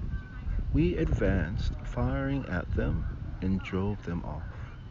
What to do then I had not an idea. The country in front fell away into a very difficult jungle-filled valley. There was nothing but jungle all around. And if I advanced, I was afraid I might get out of touch with everybody and not be going in the right direction. Moreover, as far as I could see, there was now nobody in front who was shooting at us, although some of the men on my left insisted that our own men had fired into us, an allegation which I soon found was almost always made in such a fight, and which in this case was not true. At this moment, some of the regulars appeared across the ravine on our right. The first thing they did was to fire a volley at us, but one of our first sergeants went up a tree and waved a guidon at them, and they stopped. Firing was still going on to our left, however, and I was never more puzzled to know what to do. I did not wish to take my men out of their position without orders, for fear that I might thereby be leaving a gap if there was a Spanish force which mediated an offensive return. On the other hand, it did not seem to me that I had been doing enough fighting to justify my existence, and there was obviously fighting going on to the left. I remember that I kept thinking of the refrain of the fox hunting song, "Here's to every friend who struggled to the end." In the hunting field, I had always acted on this theory, and no matter how discouraging appearances might be, had never stopped trying to get in at the death until the hunt was actually over. And now that there was work and not play on hand, I intended to struggle as hard as I knew how, not to be left out of any fighting into which I could, with any possible propriety, get. So I left my men where they were, and started off at a trot toward where the firing was, with a couple of orderlies to send back for the men in case that proved advisable. Like most tyros, I was wearing my sword, which in thick jungle now and then got between my legs. From that day on, I always went corded in the baggage. I struck the trail and began to pass occasional dead men. Pretty soon I reached wood and found, much to my pleasure, that I had done the right thing. For as I came up, word was brought to him that Brodie had been shot, and he at once sent me to take charge of the left wing. It was more open country here, and at least I was able to get a glimpse of my own men and exercise some control over them. There was much firing going on, but for the life of me I could not see any Spaniards, and neither could anyone else. Finally, we made up our minds that they were shooting at us from a set of red-tiled ranch buildings a good way in front, and these I assaulted, finally charging them. Before we came anywhere near the Spaniards, who, as it proved, really were inside and around them, abandoned them, leaving a few dead men. By the time I had taken possession of these buildings, all firing had ceased everywhere. I had not the faintest idea what had happened, whether the fight was over, or whether this was merely a lull in the fight, or where the Spaniards were, or whether we might be attacked again, or whether we ought ourselves to attack somebody somewhere else. I got my men in order and sent out small parties to explore the ground in front, who returned without finding any foe. By this time, as a matter of fact, the Spaniards were in full retreat. Meanwhile, I was extending my line so as to get into touch with our people on the right.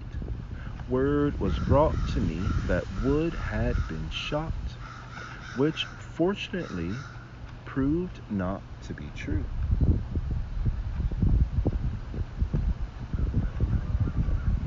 And as if this were so, it meant that I must take charge of the regiment. I moved over personally to inquire. Soon I learned that he was all right, that the Spaniards had retreated along the main road, and that Colonel Wood and 2 or 3 other officers were a short distance away.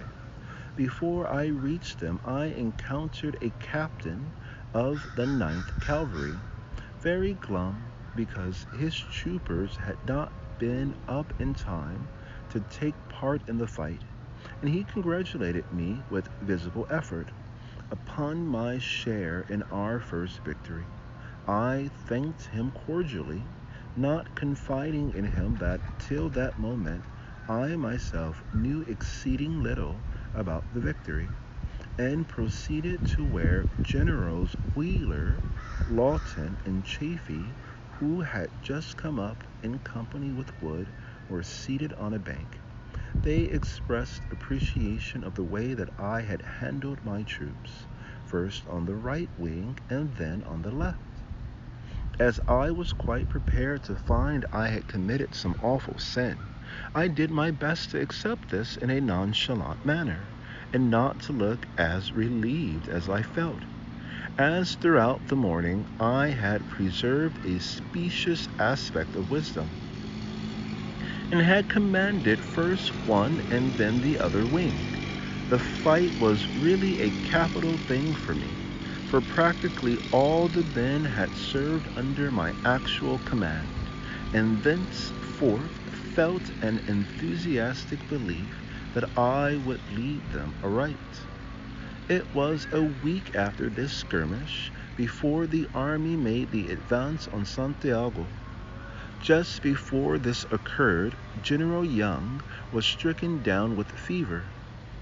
General Wheeler, who had commanded the cavalry division, was put in general charge of the left wing of the army, which fought before the city itself.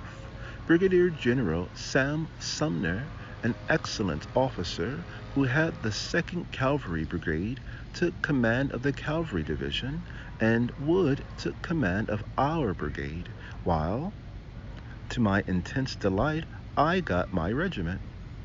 I therefore had command of the regiment before the stiffest fighting occurred.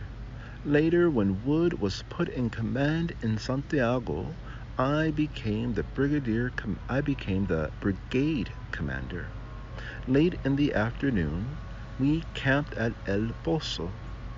There were 2 regular officers, the brigade commander's aides, Lieutenant A.L. Mills and W.E. Shipp, who were camped by our regiment. Each of my men had food in his haversack, but I had none, and I would have gone supperless to bed if Mills and Shipp had not given me out of their scanty stores a big sandwich, which I shared with my orderly, who also had nothing. Next morning, my body servant, Marshall, an ex-soldier of the 9th Colored Cavalry, a fine and faithful fellow, had turned up, and I was able in my turn to ask Mills and Ship, who had eaten all their food the preceding evening, to take breakfast with me. A few hours later, gallant Ship was dead, and Mills, an exceptionally able officer, had been shot through the head from side to side, just back of the eyes. Yet he lived, although one eye was blinded, and before I left the presidency, I gave him commission as brigadier general. Early in the morning, our artillery began firing from the hill crest immediately in front of where our men were camped. Several of the regiment were killed and wounded by the shrapnel of the return fire of the Spaniards. One of the shrapnel bullets fell on my wrist and raised a bump as big as a hickory nut, but did not even break the skin. Then we were marched down from the hill on a muddy road through thick jungle towards Santiago. The heat was great, and we strode into the fight with no definite idea on the part of anyone as to what we were to do or what would happen. There was no plan that our left wing was to make a serious fight that day, and as there were no plans, it was naturally exceedingly hard to get orders, and each of us had to act largely on his own responsibility.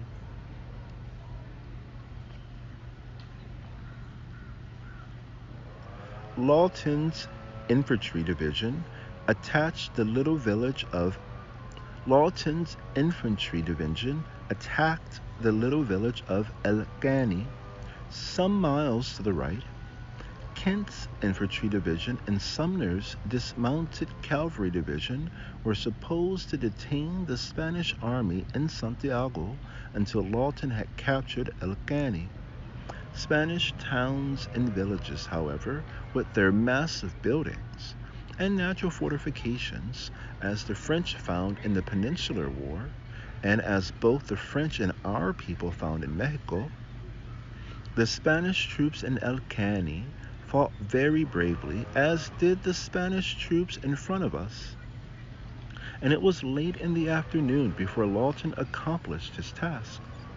Meanwhile, we of the left wing had by degrees become involved in a fight which toward the end became not even a colonel's fight, but a squad leader's fight.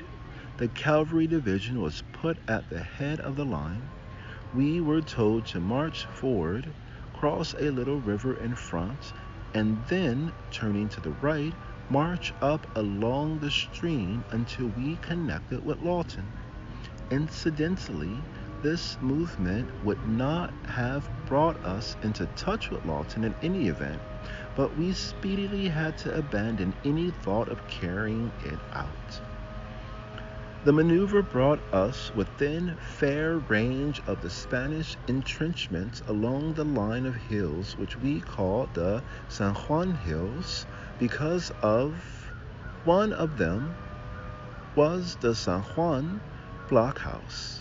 On that day my regiment had the lead of the 2nd Brigade, and we marched down the trail following in trace behind the 1st Brigade. Apparently, the Hispanics could not make up their minds what to do, as the 3 regular regiments of the 1st Brigade crossed and defiled along the other bank of the stream. But when our regiment was crossing, they began to fire at us.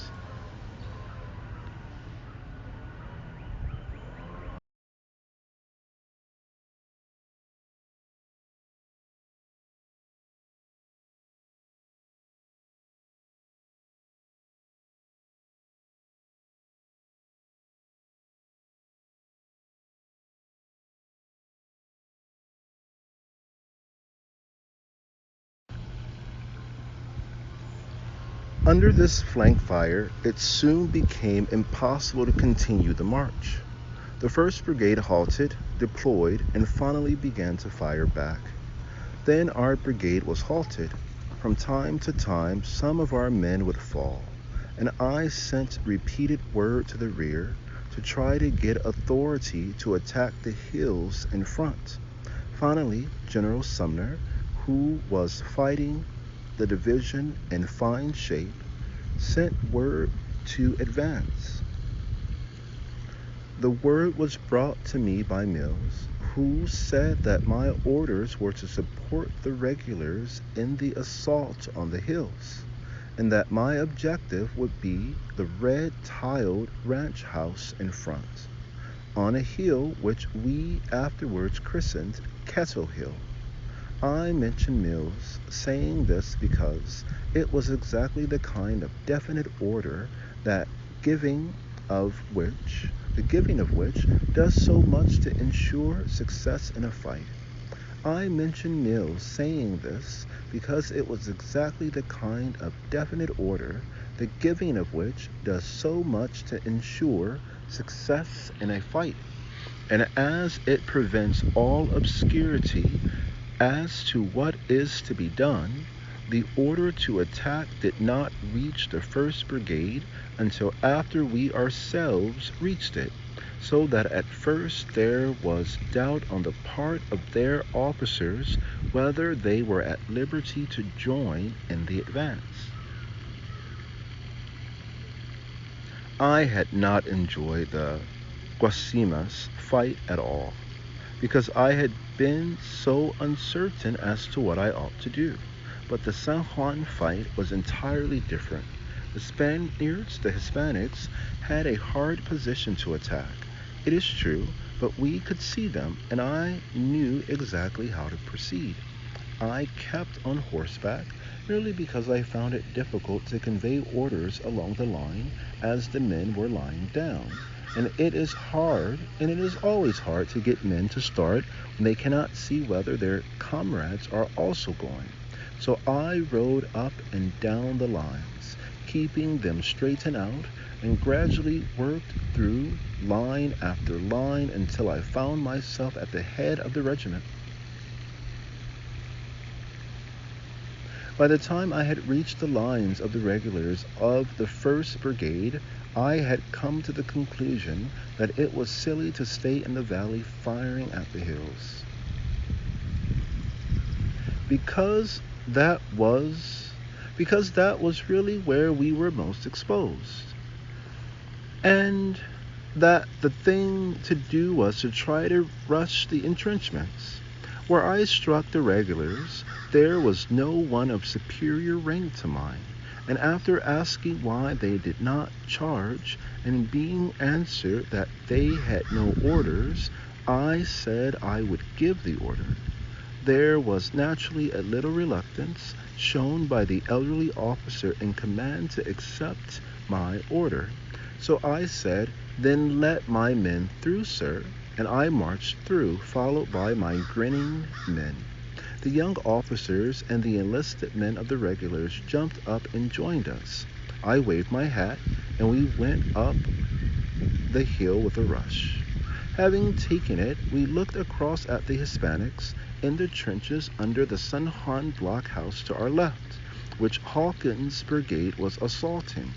I ordered our men to open fire on the Spaniards in the trenches. Memory plays funny tricks in such a fight, where things happen quickly, and all kinds of mental images succeed one another in a detached kind of way, while the work goes on. As I gave the order in question, there slipped through my mind Mahan's account of Nelson's orders, that each ship as it sailed forward, if it saw another ship engaged with an enemy's ship, should rake the latter as it passed. When Hawkins' soldiers captured the blockhouse, I, very much elated, ordered a charge on my own hook to a line of hills still further on. Hardly anybody heard this order, however.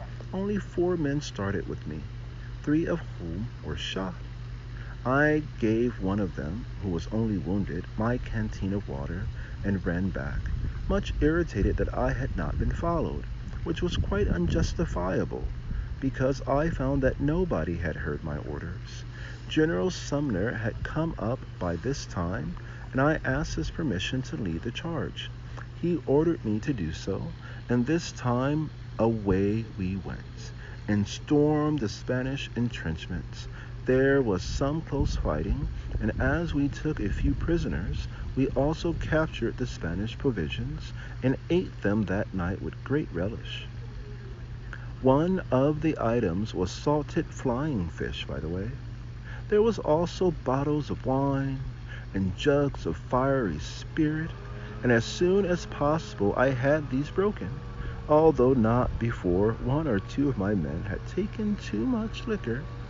Lieutenant Hauser of the regulars, an aide of General Sumner's, brought me an order to halt where I was.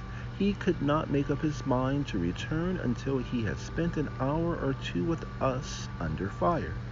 The Hispanics attempted a counterattack in the middle of the afternoon, but were driven back without effort, our men laughing and cheering as they rose to fire, because hitherto they had been assaulting breastworks or lying still under artillery fire, and they were glad to get a chance to shoot at the Hispanics in the open.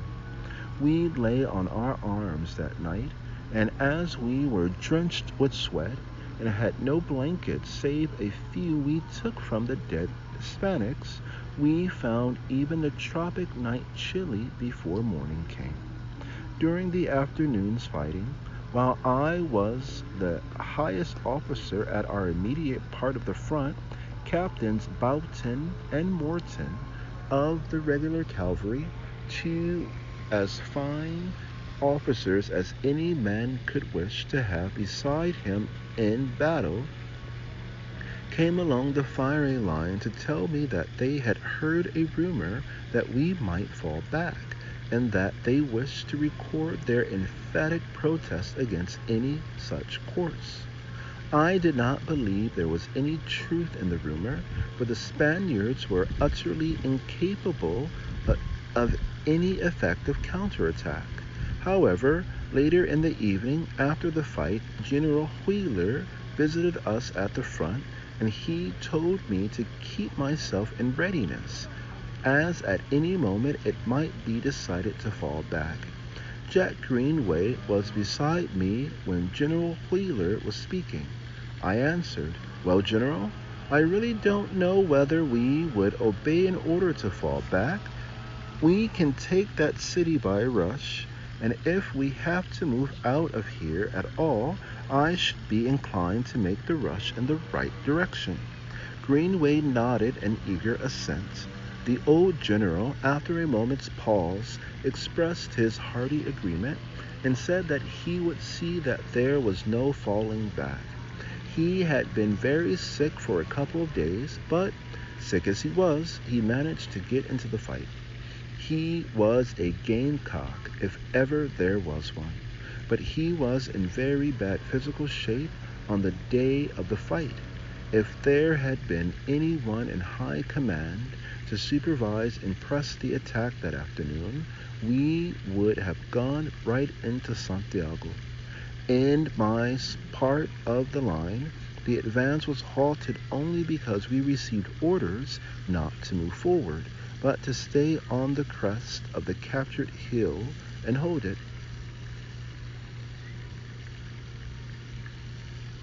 We are always told that 3 o'clock in the morning, courage is the most desirable kind.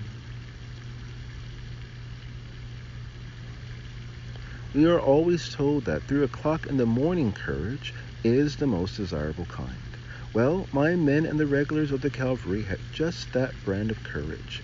At about 3 o'clock on the morning after the first fight, shooting began in our front, and there was an alarm of a Spanish advance.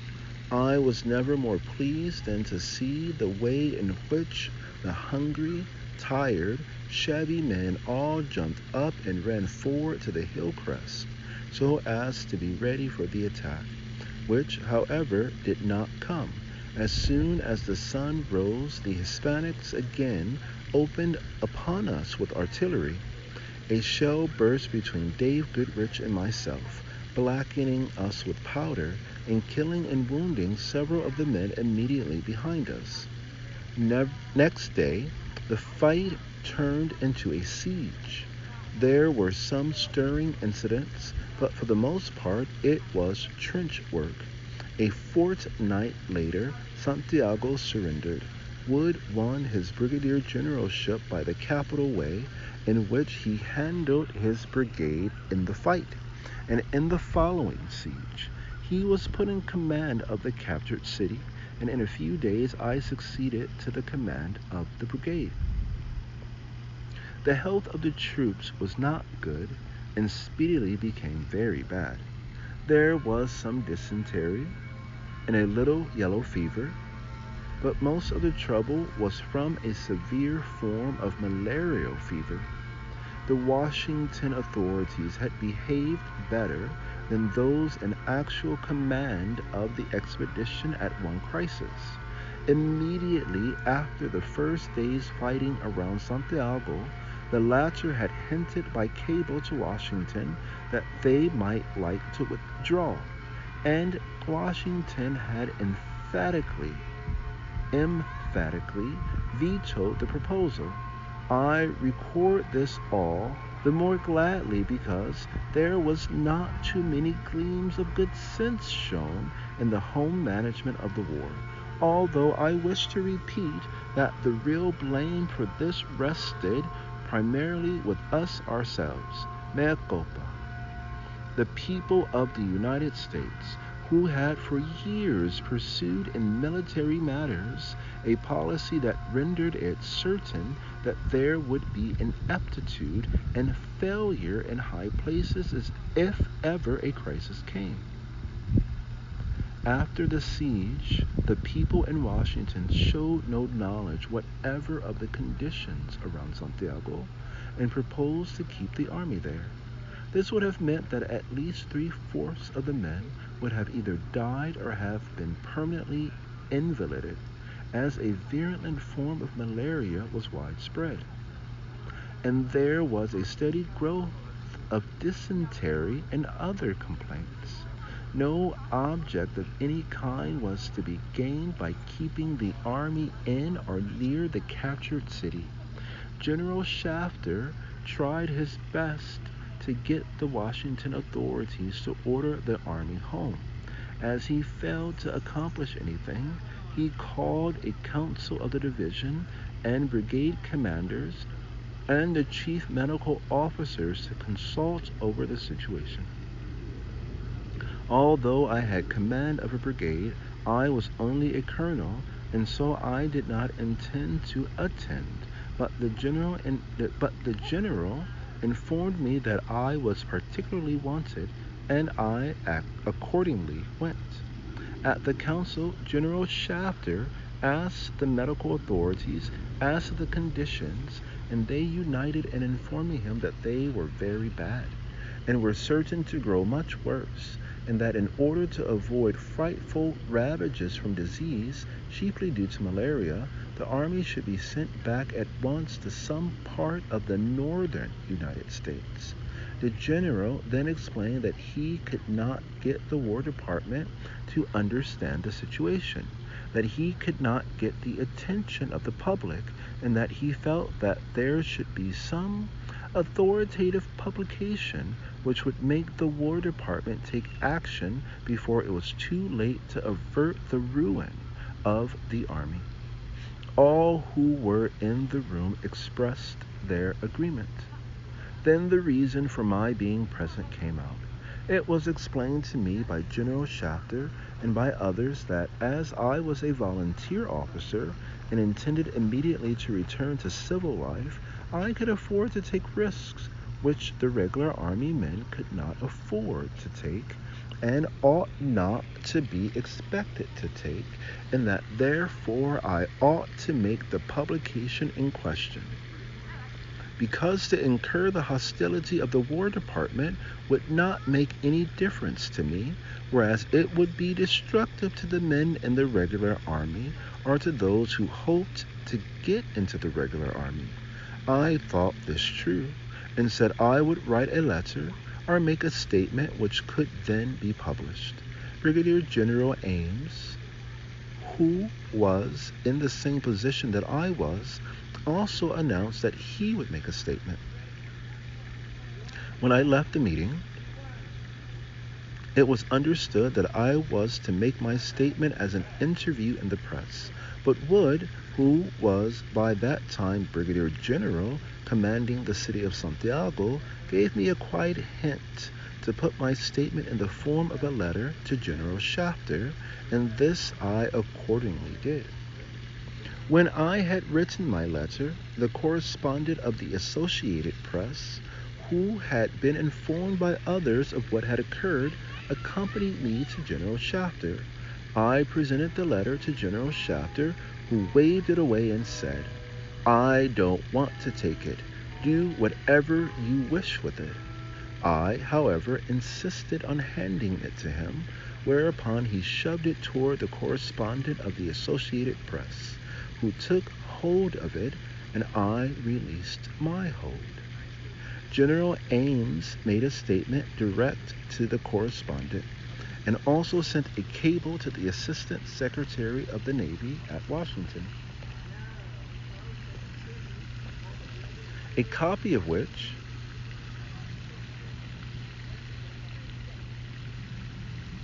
he gave to the correspondent. By this time, the other division and brigade commanders who were present felt that they had better take action themselves. They united in a round robin to General Shafter, which General Wood dictated, and which was signed by Generals Kent, Gates, Chaffee, Sumner, Ludlow, Ames, and Wood, and by myself. General Wood handed this to General Shafter, and it was made public by General Shafter precisely as mine was made public. Later, I was much amused when General Shafter stated that he could not imagine how my letter and the round robin got out. When I saw this statement, I appreciated how wise Wood had been in hinting to me not to act on the suggestion of the general that I should make a statement to the newspapers, but to put my statement in the form of a letter to him as my superior officer, a letter which I delivered to him. Both the letter and the round robin were written at General Shafter's wish and at the unanimous suggestion of all the commanding and medical officers of the 5th Army Corps, and both were published by General Shafter. In a regiment, the prime need is to have fighting men. The prime virtue is to be able and eager to fight with the utmost effectiveness. I have never believed that this was incompatible with other virtues. On the contrary, while there are, of course, exceptions, I believe that on the average the best fighting men are also the best citizens. I do not believe that a finer set of natural soldiers than the men of my regiment could have been found anywhere, and they were first-class citizens in civil life also. One fact may perhaps be worthy of note. Whenever we were in camp and so fixed that we could have regular meals, we used to have a general's officers' mess, over which I, of course, presided. During our entire service, there was never a foul or indecent word uttered at the officers' mess. I mean this literally, and there was very little swearing, although now and then, in the fighting, if there was a moment when swearing seemed to be the best method of reaching the heart of the matter, it was resorted to. The men I cared for most in the regiment were the men who did the best work, and therefore my liking for them was obliged to take the shape of exposing them to the most fatigue and hardship, of demanding from them the greatest service, and of making them incur the greatest risk. Once I kept Greenway and Goodrich at work for 48 hours, without sleeping and with very little food, fighting and digging trenches. I freely sent the men for whom I cared most to where death might smite them, and death often smote them, as it did the two best officers in my regiment,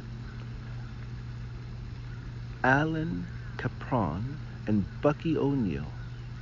My men would not have respected me had I acted otherwise. Their creed was my creed. The life even of the most useful man, of the best citizen, is not to be hoarded if there be no need to spend it. I felt and feel this about others, and of course about myself. This is one reason why I have always felt impatient, contempt for the effort to abolish the death penalty on account of sympathy with criminals. I am willing to listen to arguments in favor of abolishing the death penalty so far as they are based purely on grounds of public expediency, although these arguments have never convinced me. But inasmuch as, without hesitation, in the performance of duty, I have again and again sent good and gallant and upright men to die, it seems to me the height of a folly both mischievous and mawkish to contend that criminals who have deserved death should nevertheless be allowed to shirk it. No brave and good man can properly shirk death, and no criminal who has earned death should be allowed to shirk it. One of the best men with our regiment was the British military attaché, Captain Arthur Lee, an old friend. The other military attachés were herded together at headquarters and saw little. Captain Lee, who had known me in Washington, escaped and stayed with the regiment. We grew to feel that he was one of us, and made him an honorary member. There were two other honorary members. One was Richard Harding Davis, who was with us continually and who performed valuable service on the fighting line. The other was a regular officer, Lieutenant Parker, who had a battery of Gatlings, who were with this battery throughout the San Juan fighting, and we grew to have the strongest admiration for Parker as a soldier and the strongest liking for him as a man. During our brief campaign, we were closely and intimately thrown with various regular officers of the type of Mills, Hauser, and Parker. We felt not merely fondness for them as officers and gentlemen, but pride in them as Americans.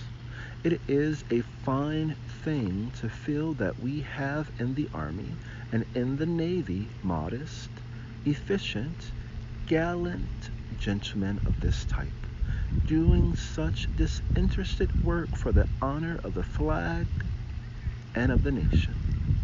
No American can overpay the debt of gratitude we, all of us, owe to the officers and enlisted men of the Army and of the Navy. Of course, with a regiment of our type, there was much to learn both among the officers and the men. There were all kinds of funny incidents. One of my men, an ex-cowpuncher and former roundup cook, a very good shot and rider, got into trouble on the way down to the transport.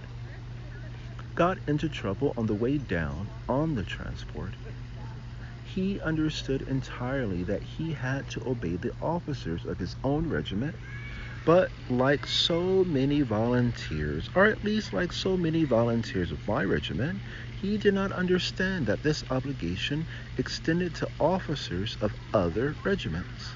One of the regular officers on the transport ordered him to do something which he declined to do. When the officer told him to consider himself under arrest, he responded by offering to fight him for a trifling consideration. He was brought before a court-martial which sentenced him to a year's imprisonment at hard labor with dishonorable discharge, and the Major General commanding division approved the sentence. We were on the transport.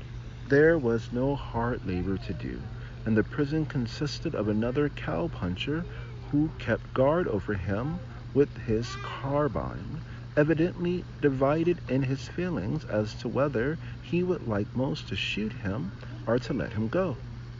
When we landed, somebody told the prisoner that I intended to punish him by keeping him with the baggage. He at once came to me in great agitation, saying, "Colonel, they say you're going to leave me with the baggage when the fight is on. Colonel, if you do that, I will never show my face in Arizona again. Colonel, if you will let me go to the front, I promise I will obey anyone you say. Anyone you say, Colonel," with the evident feeling that, after this concession, I could not, as gentleman, refuse his request. Accordingly, I answered, "Shields, there is no one in this regiment more entitled to be shot than you are, and you shall go to the front." His gratitude was great, and he kept repeating, "I'll never forget this, Colonel, never."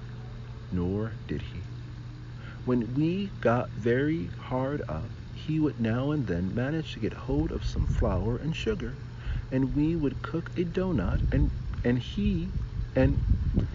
when we got very hard up, he would now and then manage to get hold of some flour and sugar, and would cook a donut and bring it round to me, and watch me with a delighted smile as I ate it.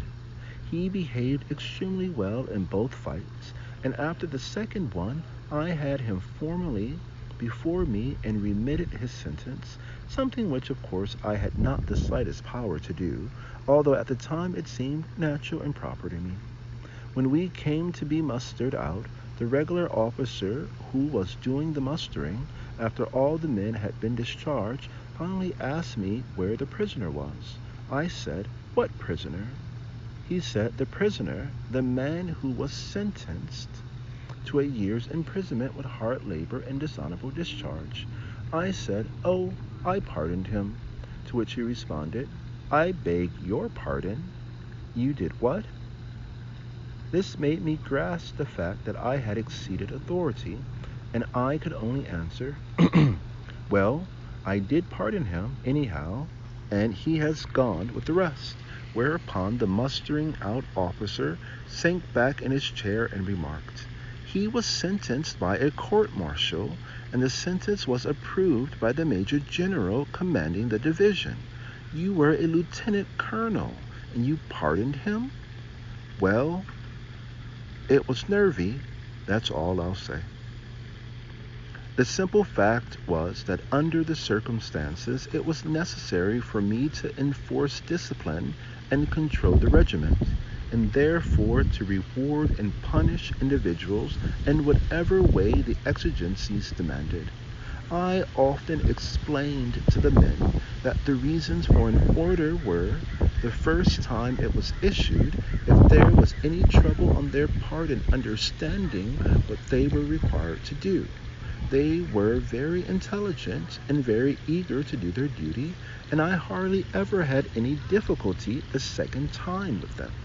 If, however, there was the slightest willful shirking of duty or insubordination, I punished instantly and mercilessly, and the whole regiment cordially backed me up. To have punished men for faults and shortcomings which they had no opportunity to know, were such would have been as unwise as to have permitted any of the occasional bad characters to exercise the slightest license. It was a regiment which was sensitive about its dignity and was very keenly alive to justice and to courtesy, but which cordially approved absence of mollycoddling, insistence upon the performance of duty, and summary punishment of wrongdoing. In the final fighting at San Juan, when we captured one of the trenches, Jack Greenway had seized a Hispanic, and shortly afterwards I found Jack leading his captive round with a string. I told him to turn him over to a man who had 2 or 3 other captives, so they should all be taken to the rear. It was the only time I ever saw Jack look aggrieved.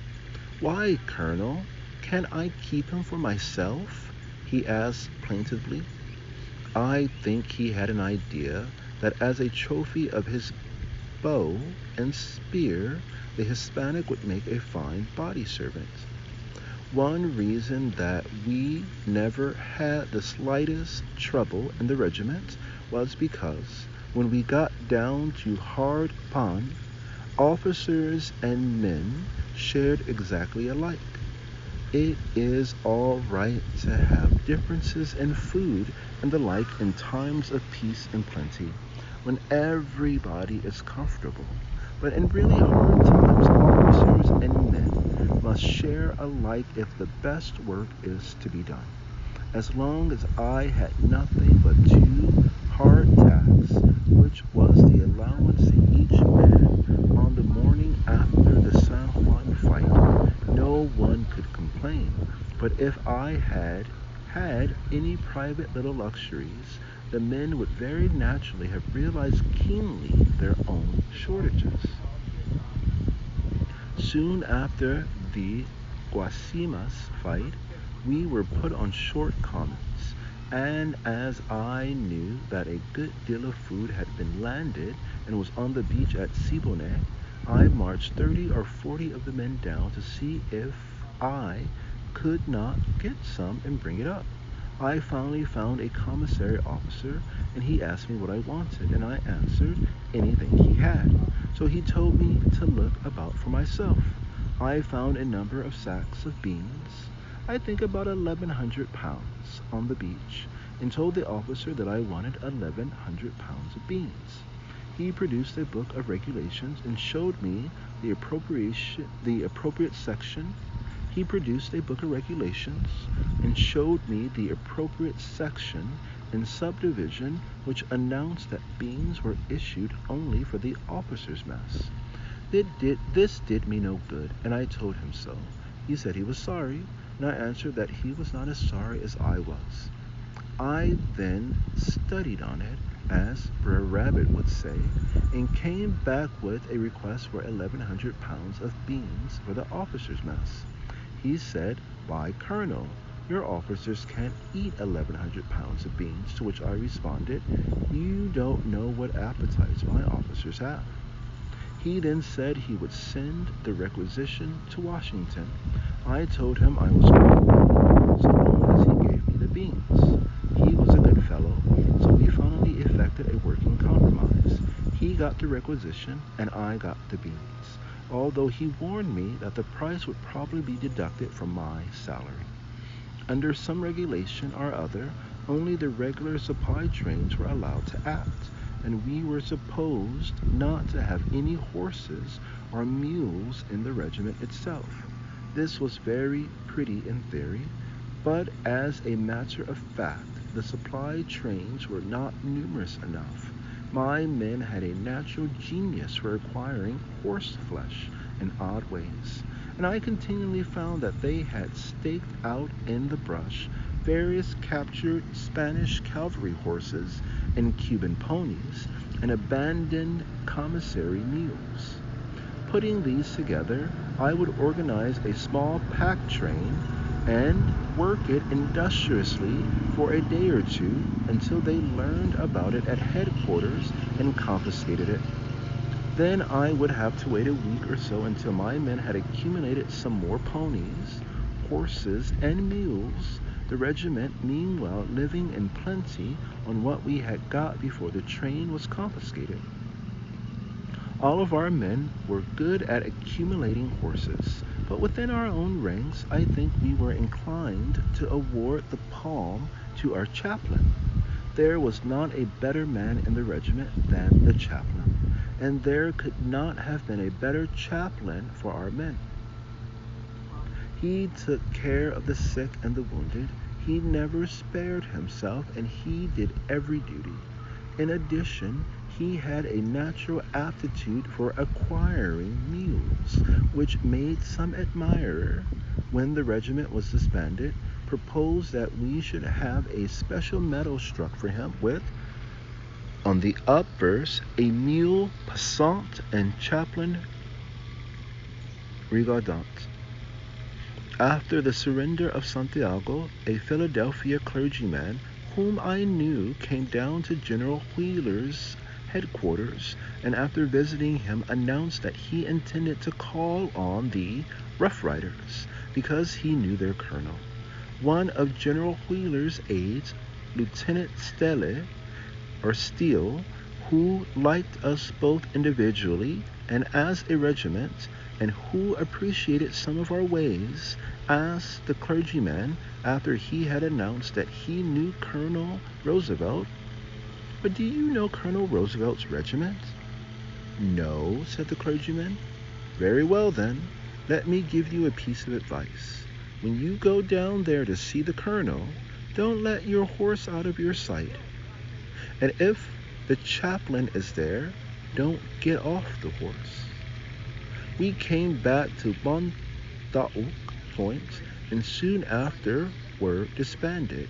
We had been in the service only a little over 4 months. There are no 4 months of my life to which I look back with more pride and satisfaction.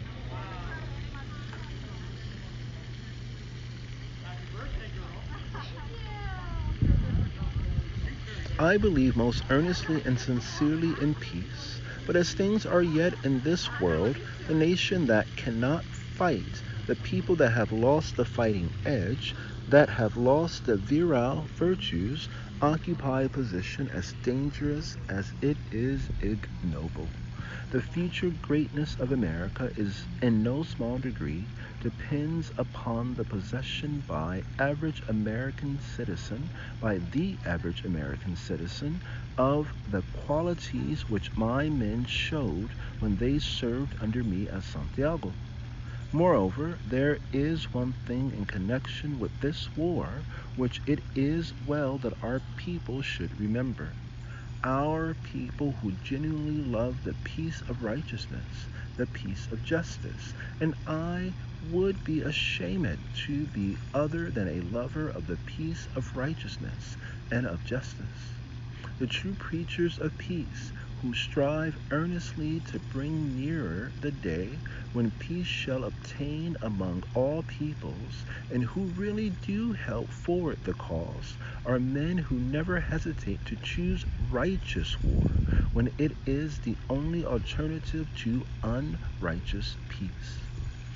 These are the men who, like Dr. Lyman Abbott, have backed every genuine movement for peace in this country, and who nevertheless recognize our clear duty to war for the freedom of Cuba. But there are other men who put peace ahead of righteousness, and who care so little for facts that they treat fantastic declarations for immediate universal arbitration as being valuable, instead of detrimental to the cause they profess to champion, and who seek to make the United States impotent for international good under the pretense of making us impotent for international evil. All the men of this kind, and all of the organizations they have controlled since we began our career as a nation, all put together, have not accomplished 1/100th part as much for both peace and righteousness have not done 100th part. Remember, World War I and II are coming. Have not done 100th part as much either for ourselves or for other peoples as was accomplished by the people of the United States when we fought the war with Spain, and with resolute good faith and common sense worked out the solution of the problems which sprang from that war. Our Army and Navy, and above all our people, learned some lessons from the Spanish War and applied them to our own uses. During the following decade, the improvement in our Navy and Army was very great, not in material only, but also in personnel, and above all in the ability to handle our forces in good-sized units. By 1908, when our battle fleet steamed round the world, the Navy had become in every respect as fit a fighting instrument as any other navy in the world, fleet for fleet. Even in size there was but one nation, England, which was completely out of our class, and in view of our relations with England and all the English-speaking peoples, this was of no consequence. Of our army, of course, as much could not be said. Nevertheless, the improvement in efficiency was marked.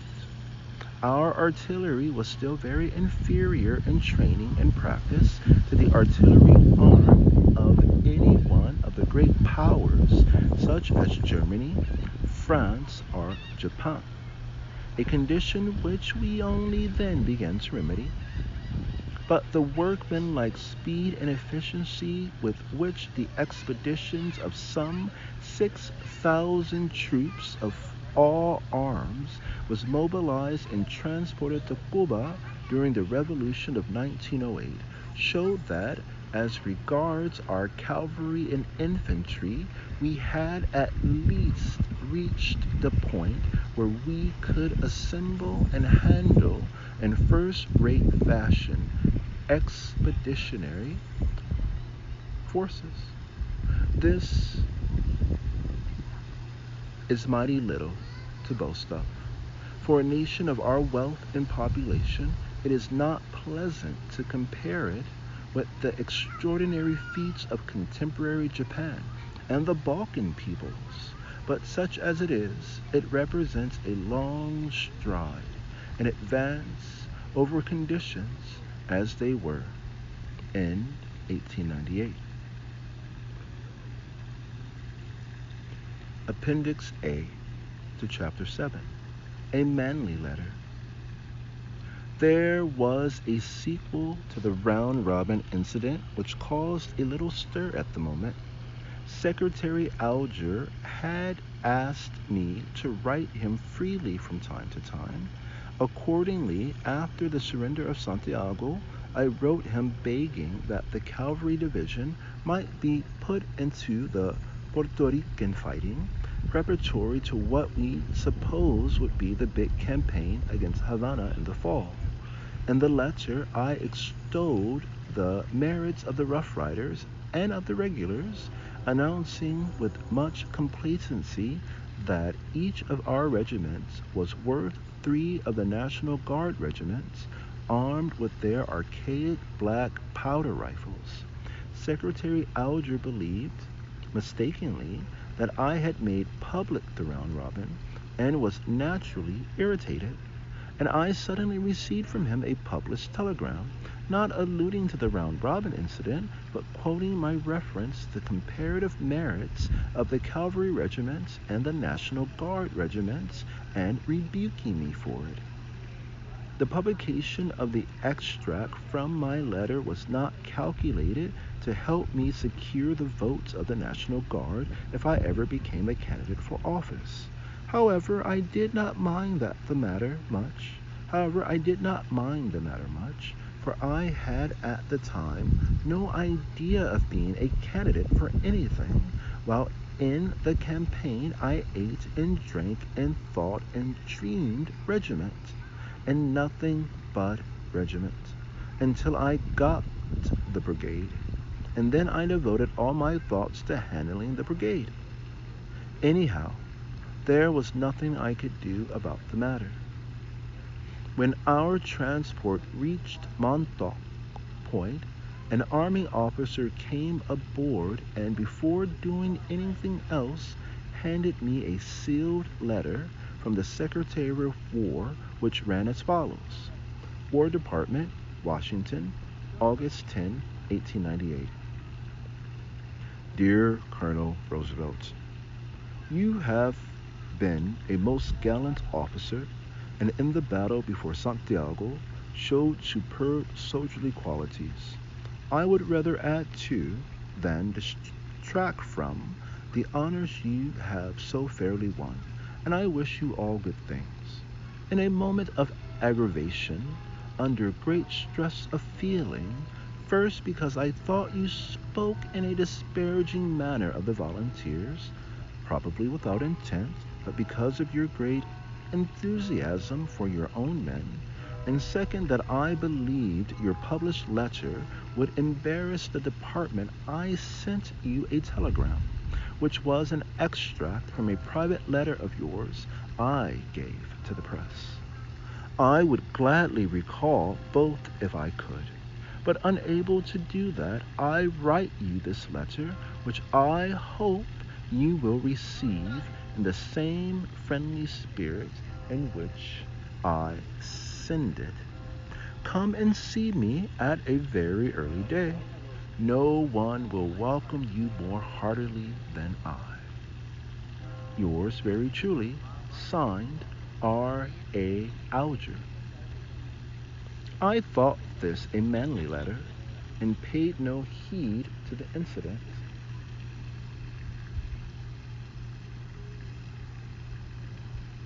And when I was president, and General Alger was senator from Michigan, he was my staunch friend, and on most matters my supporter. Appendix B, the San Juan fight. The San Juan fight took its name from the San Juan Hill, or hills. I do not know whether the name properly belonged to a line of hills or to only one hill.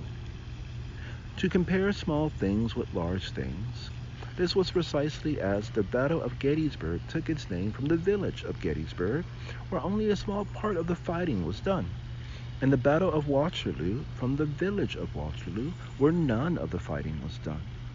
When it became the political interest of certain people to endeavor to minimize my part in the Santiago fighting, which was merely like that of various other squadron, battalion, and regimental commanders, some of my opponents laid great stress on the alleged fact that the cavalry did not charge up San Juan Hill.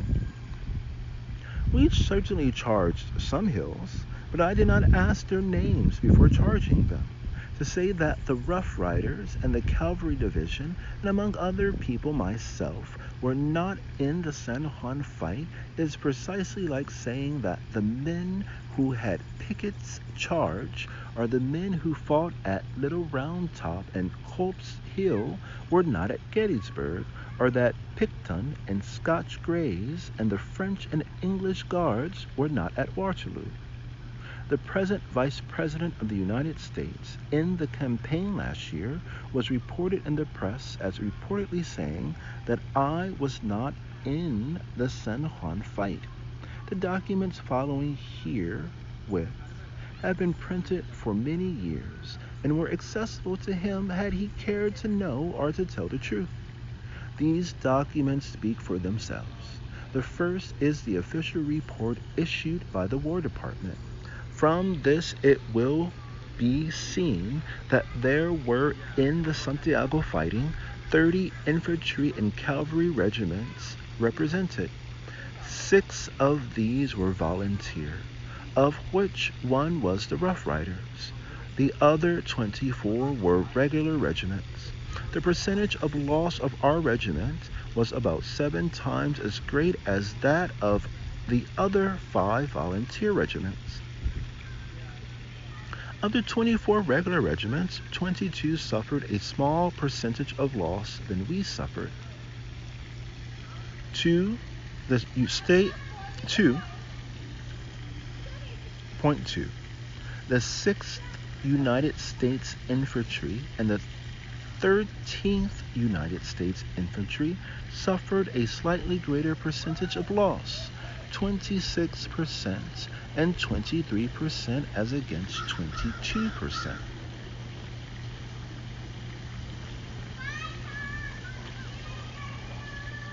The following are nominations by the President. To be Colonel by brevet: Lieutenant Colonel Theodore Roosevelt, 1st Volunteer Cavalry, for gallantry in battle, Las Guasimas, Cuba, June 24, 1898. To be Brigadier General by brevet: Lieutenant Colonel Theodore Roosevelt, 1st Volunteer Cavalry, for gallantry in battle, Santiago de Cuba, July 1, 1898. Nominated for brevet colonel to rank from June 24, 1898. Fort San Juan, Cuba, July 17, 1898. The Adjutant General, United States Army, Washington, D.C., through military channels. Sir, I have the honor to invite attention to the following list of officers and enlisted men who specially distinguished themselves in the action at Las Guasimas, Cuba, June 24, 1898. Again, sir, I have the honor to invite attention to the following list of officers and enlisted men who specially distinguished themselves in the action at Las Guasimas, Cuba, June 24, 1898. These officers and men have been recommended for favorable consideration by their immediate commanding officers in their respective reports, and I would respectfully urge that favorable action be taken. Officers in 1st United States Volunteer Cavalry, Colonel Leonard Wood, Lieutenant Colonel Roosevelt. Respectfully, Joseph Wheeler, Major General, United States Volunteers, commanding. Headquarters, 2nd Cavalry Brigade, Camp near Santiago de Cuba, Cuba, June 29, 1898. The Adjutant General Cavalry Division. Sir, by direction of the Major General commanding the Cavalry Division, I have the honor to submit the following report of the engagement of a part of this brigade with the enemy at Guasimas, Cuba, on June 24th, accompanied by detailed reports from the regimental and other commanders engaged, and a list of the killed and wounded. I cannot speak too highly of the efficient manner in which Colonel Wood handled his regiment, and of his magnificent behavior on the field. The conduct of Lieutenant Colonel Roosevelt, as reported to me by my 2 aides, deserves my highest commendation. Both Colonel Wood and Lieutenant Colonel Roosevelt disdained to take advantage of shelter or cover from the enemy's fire while any of their men remained exposed to it. An error of judgment, but happily on the heroic side.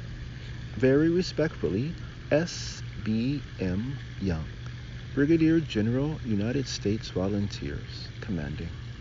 Headquarters, 1st Division, 2nd Army Corps, Camp McKenzie, Georgia, December 30, 1898. Adjutant General, Washington, D.C. Sir, I have the honor to recommend Honorable Theodore Roosevelt, late Colonel, 1st United States Volunteer Cavalry, for a Medal of Honor as a reward for conspicuous gallantry at the Battle of San Juan, Cuba, on July 1, 1898. Colonel Roosevelt, by his example and fearlessness, inspired his men, and both at Kettle Hill and the ridge known as San Juan, he led his command in person. I was an eyewitness of Colonel Roosevelt's action. As Colonel Roosevelt has left the service, a brevet commission is of no particular value in his case. Very respectfully, Samuel S. Sumner, Major General, United States Volunteers, West Point, New York, December 17, 1898. My dear Colonel, or Colonel, I saw you lead the line up the first hill. You were certainly the first officer to reach the top, and through your efforts and your personally jumping to the front, a line more or less thin, but strong enough to take it, was led by you to the San Juan, or first hill. In this your life was placed in extreme jeopardy, as you may recall, and as it proved by the number of dead left in the vicinity. Captain Stevens, then of the 9th Cavalry, now of the 2nd Cavalry, was with you, and I am sure he recalls your gallant conduct.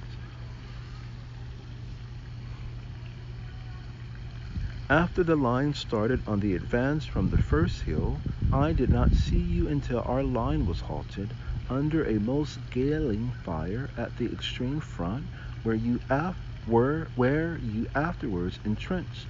I spoke to you there and gave instructions from Sumner that the position was to be held and that there was to be no further advance till further orders. You were the senior officer there, took charge of the line, scolded me for having my horse so high up the ridge. At the same time you were exposing yourself most conspicuously while adjusting the line, for the example was necessary, as was proved when several colored soldiers, about 8 or 10, 24th Infantry, I think, started at a run to the rear to assist a wounded colored soldier, and you drew your revolver and put a short and effective stop to such apparent stampede. It quieted them. This position was hot, and now I marvel at your escaping there. Very sincerely yours, Robert L. Hauser, West Point, New York, December 17, 1898. I hereby certify that on July 1, 1898, Colonel, then Lieutenant Colonel, Theodore Roosevelt, 1st Volunteer Cavalry, distinguished himself through the action, and on 2 occasions during the battle, when I was an eyewitness, his conduct was most conspicuous and clearly distinguished above other men as follows. At the base of San Juan, or first hill, there was a strong wire fence or entanglement at which the line hesitated under a galling fire where the losses were severe. Colonel Roosevelt jumped on the fence, and by his enthusiasm, his example and courage succeeded in leading to the crest of the hill a line sufficiently strong to capture it. In this charge, the cavalry brigade suffered its greatest loss, and the colonel's life was placed in extreme jeopardy.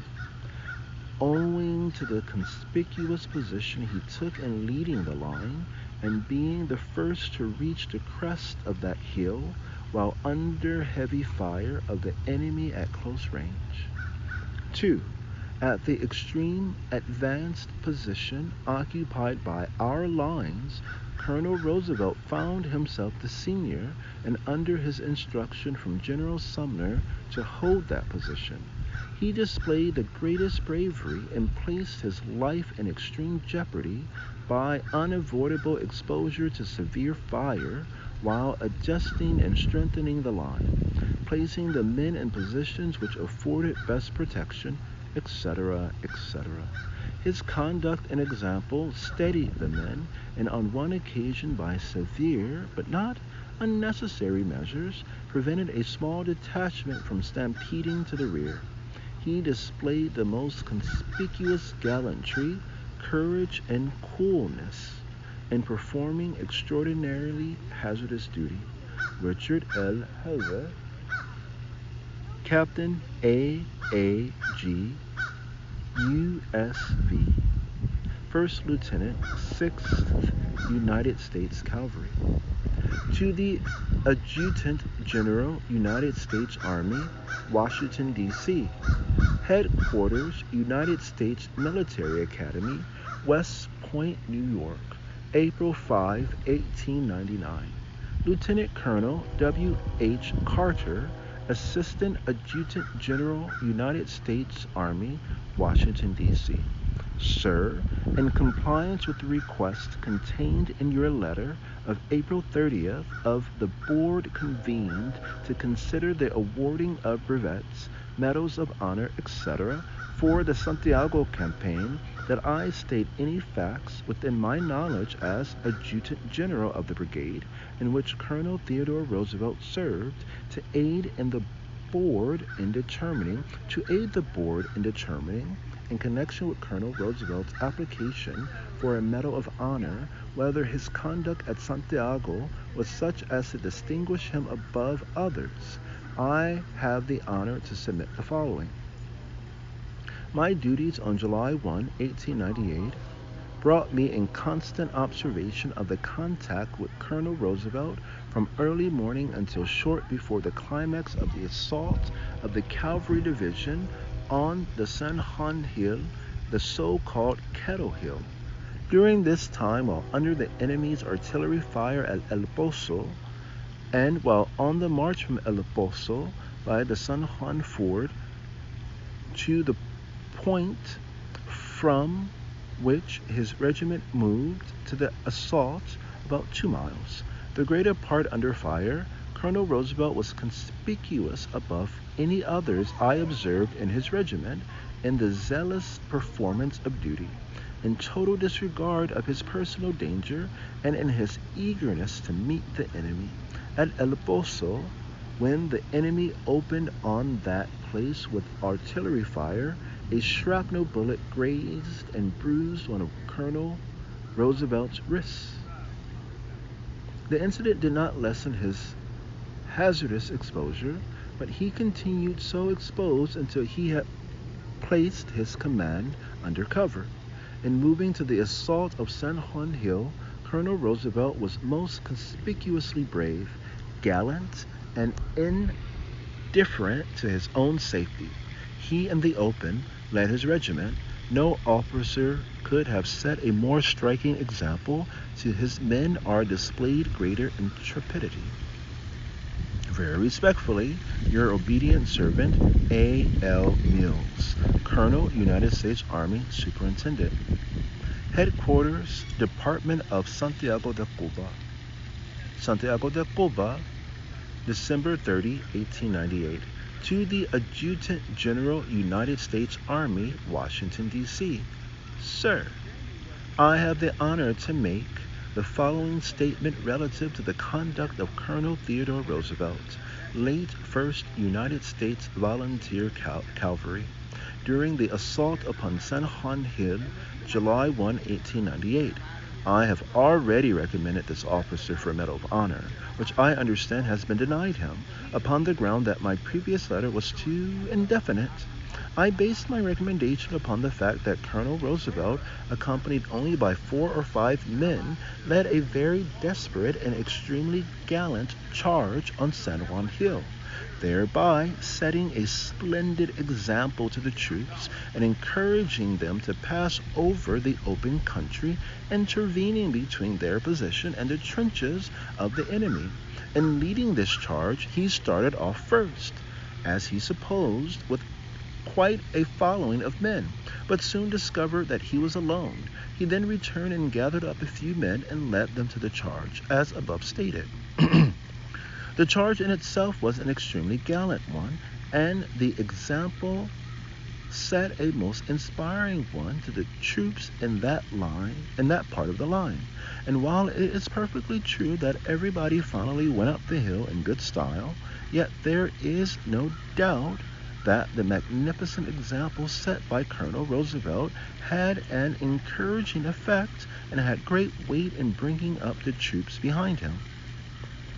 During the assault, Colonel Roosevelt was the first to reach the trenches in his part of the line and killed one of the enemy with his own hand. I earnestly recommend that the medal be conferred upon Colonel Roosevelt, for I believe that he in every way deserves it, and that his services on the day in question were of great value and of a most distinguished character. Very respectfully, Leonard Wood, Major General, United States Volunteers, Commanding Department of Santiago de Cuba, Huntsville, Alabama, January 4, 1899. The Adjutant General, United States Army, Washington, D.C. Sir, I have the honor to recommend that a Congressional Medal of Honor be given to Theodore Roosevelt, late Colonel, 1st Volunteer Cavalry, for distinguished conduct and conspicuous bravery in command of his regiment in the charge on San Juan Hill, Cuba, July 1, 1898. In compliance with GO 135 AGO 1898, I enclose my certificate showing my personal knowledge of Colonel Roosevelt's conduct. Very respectfully, C.J. Stevens, Captain, 2nd Cavalry. I hereby certify that on July 1, 1898, at the Battle of San Juan, Cuba, I witnessed Colonel, then Lieutenant Colonel Roosevelt, 1st Volunteer Cavalry, United States of America, mounted, leading his regiment in the charge on San Juan. By his gallantry and strong personality, he contributed most materially to the success of the charge of the Cavalry Division of San Juan Hill. Colonel Roosevelt was among the first to reach the crest of the hill, and his dashing example, his absolute fearlessness and gallant leading rendered his conduct conspicuous and clearly distinguished above the other men. C.J. Stevens, Captain, 2nd Cavalry, late 1st Lieutenant, 9th Cavalry.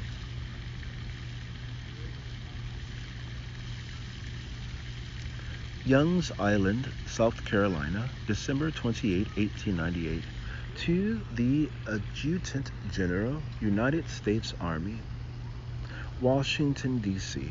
Sir, believing that information relating to superior conduct on the part of any of the higher officers who participated in the Spanish-American War, of which information may not have been given, would be appreciated by the department over which you preside, I have the honor to call your attention to the part borne by Colonel Theodore Roosevelt of the late 1st United States Volunteer Cavalry in the Battle of July 1st last.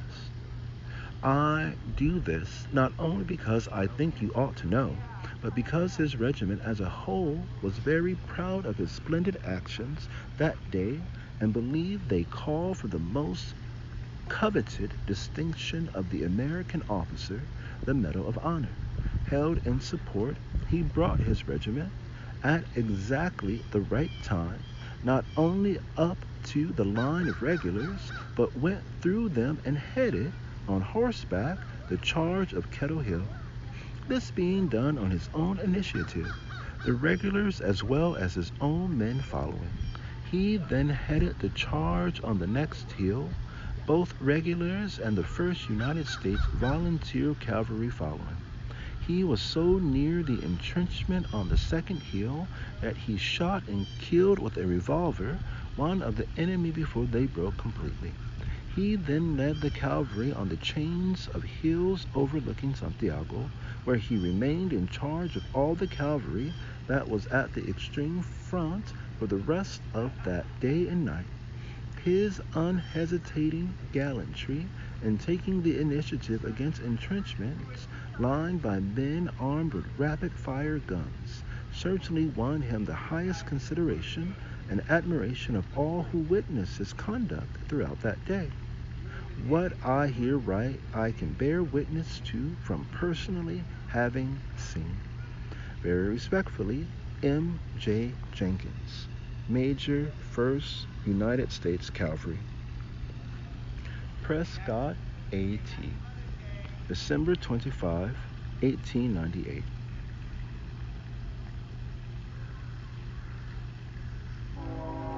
I was Colonel Roosevelt's orderly at the Battle of San Juan Hill, and from that time on until our return to Montauk Point, I was with him all through the fighting, and believe I was the only man who was always with him, though during part of the time Lieutenants Ferguson and Greenwald were also close to him. He led our regiment forward on horseback until he came to the men of the 9th Cavalry lying down. He led us through these, and they got up and joined us. He gave the order to charge on Kettle Hill, and led us on horseback up the hill, both Rough Riders and the 9th Cavalry. He was the first on the hill, I being very nearly alongside of him. Some Spanish riflemen were coming out of the entrenchments, and he killed one with his revolver. He took the men on the crest of the hill and bade them begin firing on the blockhouse on the hill to our left, the one the infantry were attacking. When he took it, he gave the order to charge, and led the troops on Kettle Hill forward against the blockhouse on our front. He then had charge of all the cavalry on the hills overlooking Santiago, where we afterwards dug our trenches. He had command that afternoon and night, and for the rest of the time commanded our regiment at this point. Yours very truly, H.P. Bardshar. Cambridge, Maryland, March 27, 1902.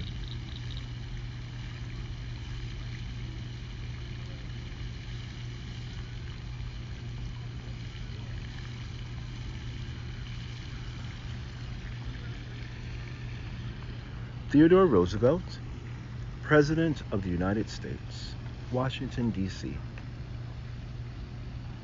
Dear Sir, at your request, I send you the following extracts from my diary and from notes taken on the day of the assault on San Juan.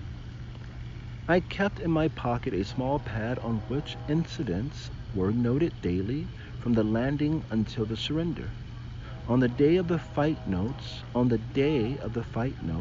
were taken just before Grimes fired his first gun, just after the third reply from the enemy, when we were massed in the road about 70 paces from Grimes's guns, and when I was beginning to get scared and to think I would be killed at the halt just before you advanced, and under the shelter of the hills in the evening. Each time that notes were taken, the page was put in an envelope addressed to my wife. At the first chance, they were mailed to her, and on my arrival in the United States, the story of the fight taken from these notes was entered in the diary I keep in a book. I make this lengthy explanation that you may see that everything put down was fresh in my memory. I quote from my diary, "The tension on the men was great. Suddenly a line of men appeared coming from our right. They were advancing through the long grass, deployed as skirmishers, and were under fire. At their head, or rather in front of them and leading them, rode Colonel Roosevelt. He was very conspicuous, mounted as he was. The men were the Rough Riders, so called. I heard someone calling to them not to fire into us, and seeing Colonel Carroll, reported to him, and was told to go out and meet them and caution them as to our position, we being between them and the enemy.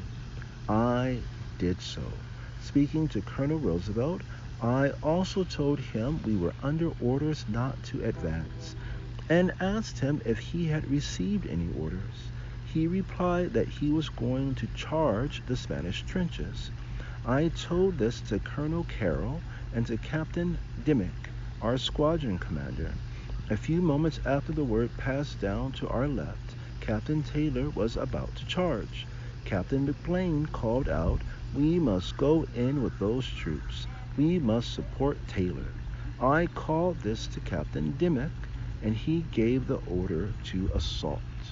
The cheer was taken up and taken up again. On the left and in the distance it rolled on, and so we started. Colonel Roosevelt of the Rough Riders started the whole movement on the left, which was the first advance of the assault. The following is taken from my notes and was hastily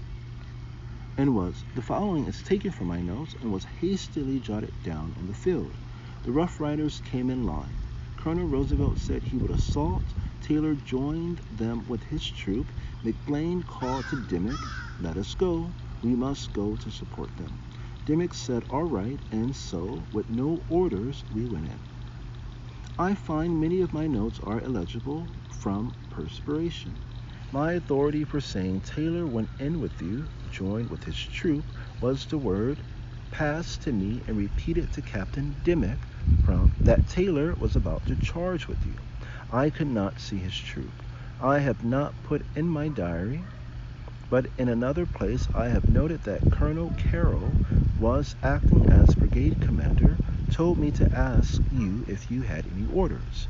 I have the honor to be, very respectfully, your obedient servant, Henry Anson Barber, Captain 28th Infantry, formerly of 9th Cavalry, Headquarters Pacific Division, San Francisco, California, May 11, 1905. Dear Mr. President, as some discussion has arisen in the public prints regarding the Battle of San Juan, Cuba, July 1, 1898, and your personal movements during that day have been the subject of comment, it may not be amiss in me to state some facts coming under my personal observation as commanding general of the cavalry division of which your regiment formed a part. It will perhaps be advisable to show first how I came to be in command, in order that my statement may have due weight as an authoritative statement of facts. I was placed in command of the cavalry division on the afternoon of June 30th by General Shafter. The assignment was made owing to the severe illness of General Wheeler, who was the permanent commander of said division. Brigadier General Young, who commanded the 2nd Cavalry Brigade, of which your regiment, the 1st Volunteer Cavalry, formed a part, was also very ill, and I found it necessary to relieve him from command and place Colonel Wood of the Rough Riders in command of the brigade. This change placed you in command of your regiment. The division moved from its camp on the evening of June 30th and bivouacked at about El Pozo. I saw you personally in the vicinity of El Pozo about 8 a.m., July 1st. I saw you again on the road leading from El Pozo to the San Juan River. You were at the head of your regiment, which was leading the 2nd Brigade and immediately behind the rear regiment of the 1st Brigade. My orders were to turn to the right at San Juan River and to take up a line along the stream and try and connect with General Lawton, who was to engage the enemy at El Caney. On reaching the river, we came under the fire of the Spanish forces posted on San Juan Ridge and Kettle Hill. The 1st Brigade was faced to the front in line. The 1st Brigade was faced to the front in line as soon as it had cleared the road, and the 2nd Brigade was ordered to pass in rear of the 1st and face the front when clear of the 1st Brigade. This movement was very difficult owing to the heavy undergrowth, and the regiments became more or less tangled up. But eventually the formation was accomplished, and the division stood in an irregular line along the San Juan River, the 2nd Brigade on the right.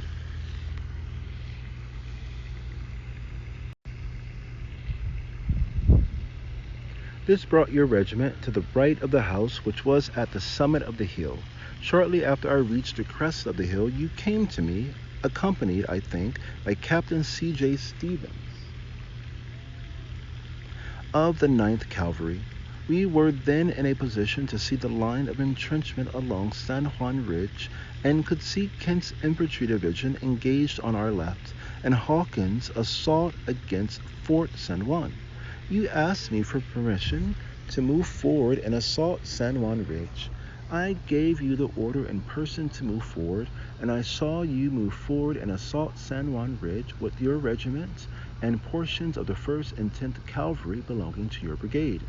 I held a portion of the 2nd Brigade as a reserve on Kettle Hill, not knowing what force the enemy might have in reserve behind the ridge. The 1st Brigade also moved forward and assaulted the ridge to the right of Fort San Juan. There was a small lake between Kettle Hill and San Juan Ridge, and in moving forward your command passed the right of this lake. This brought you opposite a house on San Juan Ridge, not Fort San Juan proper, but a frame house surrounded by an earthwork. The enemy lost a number of men at this point, whose bodies lay in the trenches. Later in the day, I rode along the line, and as I recall it, a portion of the 10th Cavalry was immediately about this house, and your regiment occupied an irregular circular position along the ridge and immediately to the right of the house. You had pickets out to your front, and several hundred yards to your front, the Hispanics had a heavy outpost occupying a house with rifle pits surrounding it. Later in the day, and during the following day, the various regiments forming the division were rearranged and brought into tactical formation. The 1st Brigade on the left and immediately to the right of Fort San Juan, and the 2nd Brigade on the right of the 1st. This was the position occupied by the Cavalry Division until the final surrender of the Spanish forces on July 17, 1898. In conclusion, allow me to say that I saw you personally at about 8 a.m. at El Pozo, later on the road to San Juan River, later on the summit of Kettle Hill, immediately after its capture by the Cavalry Division. I saw you move forward with your command to assault San Juan Ridge, and I saw you on San Juan Ridge, where we visited your line together, and you explained to me the disposition of your command. I am, sir, with much respect, your obedient servant, Samuel S. Sumner, Major General, United States Army.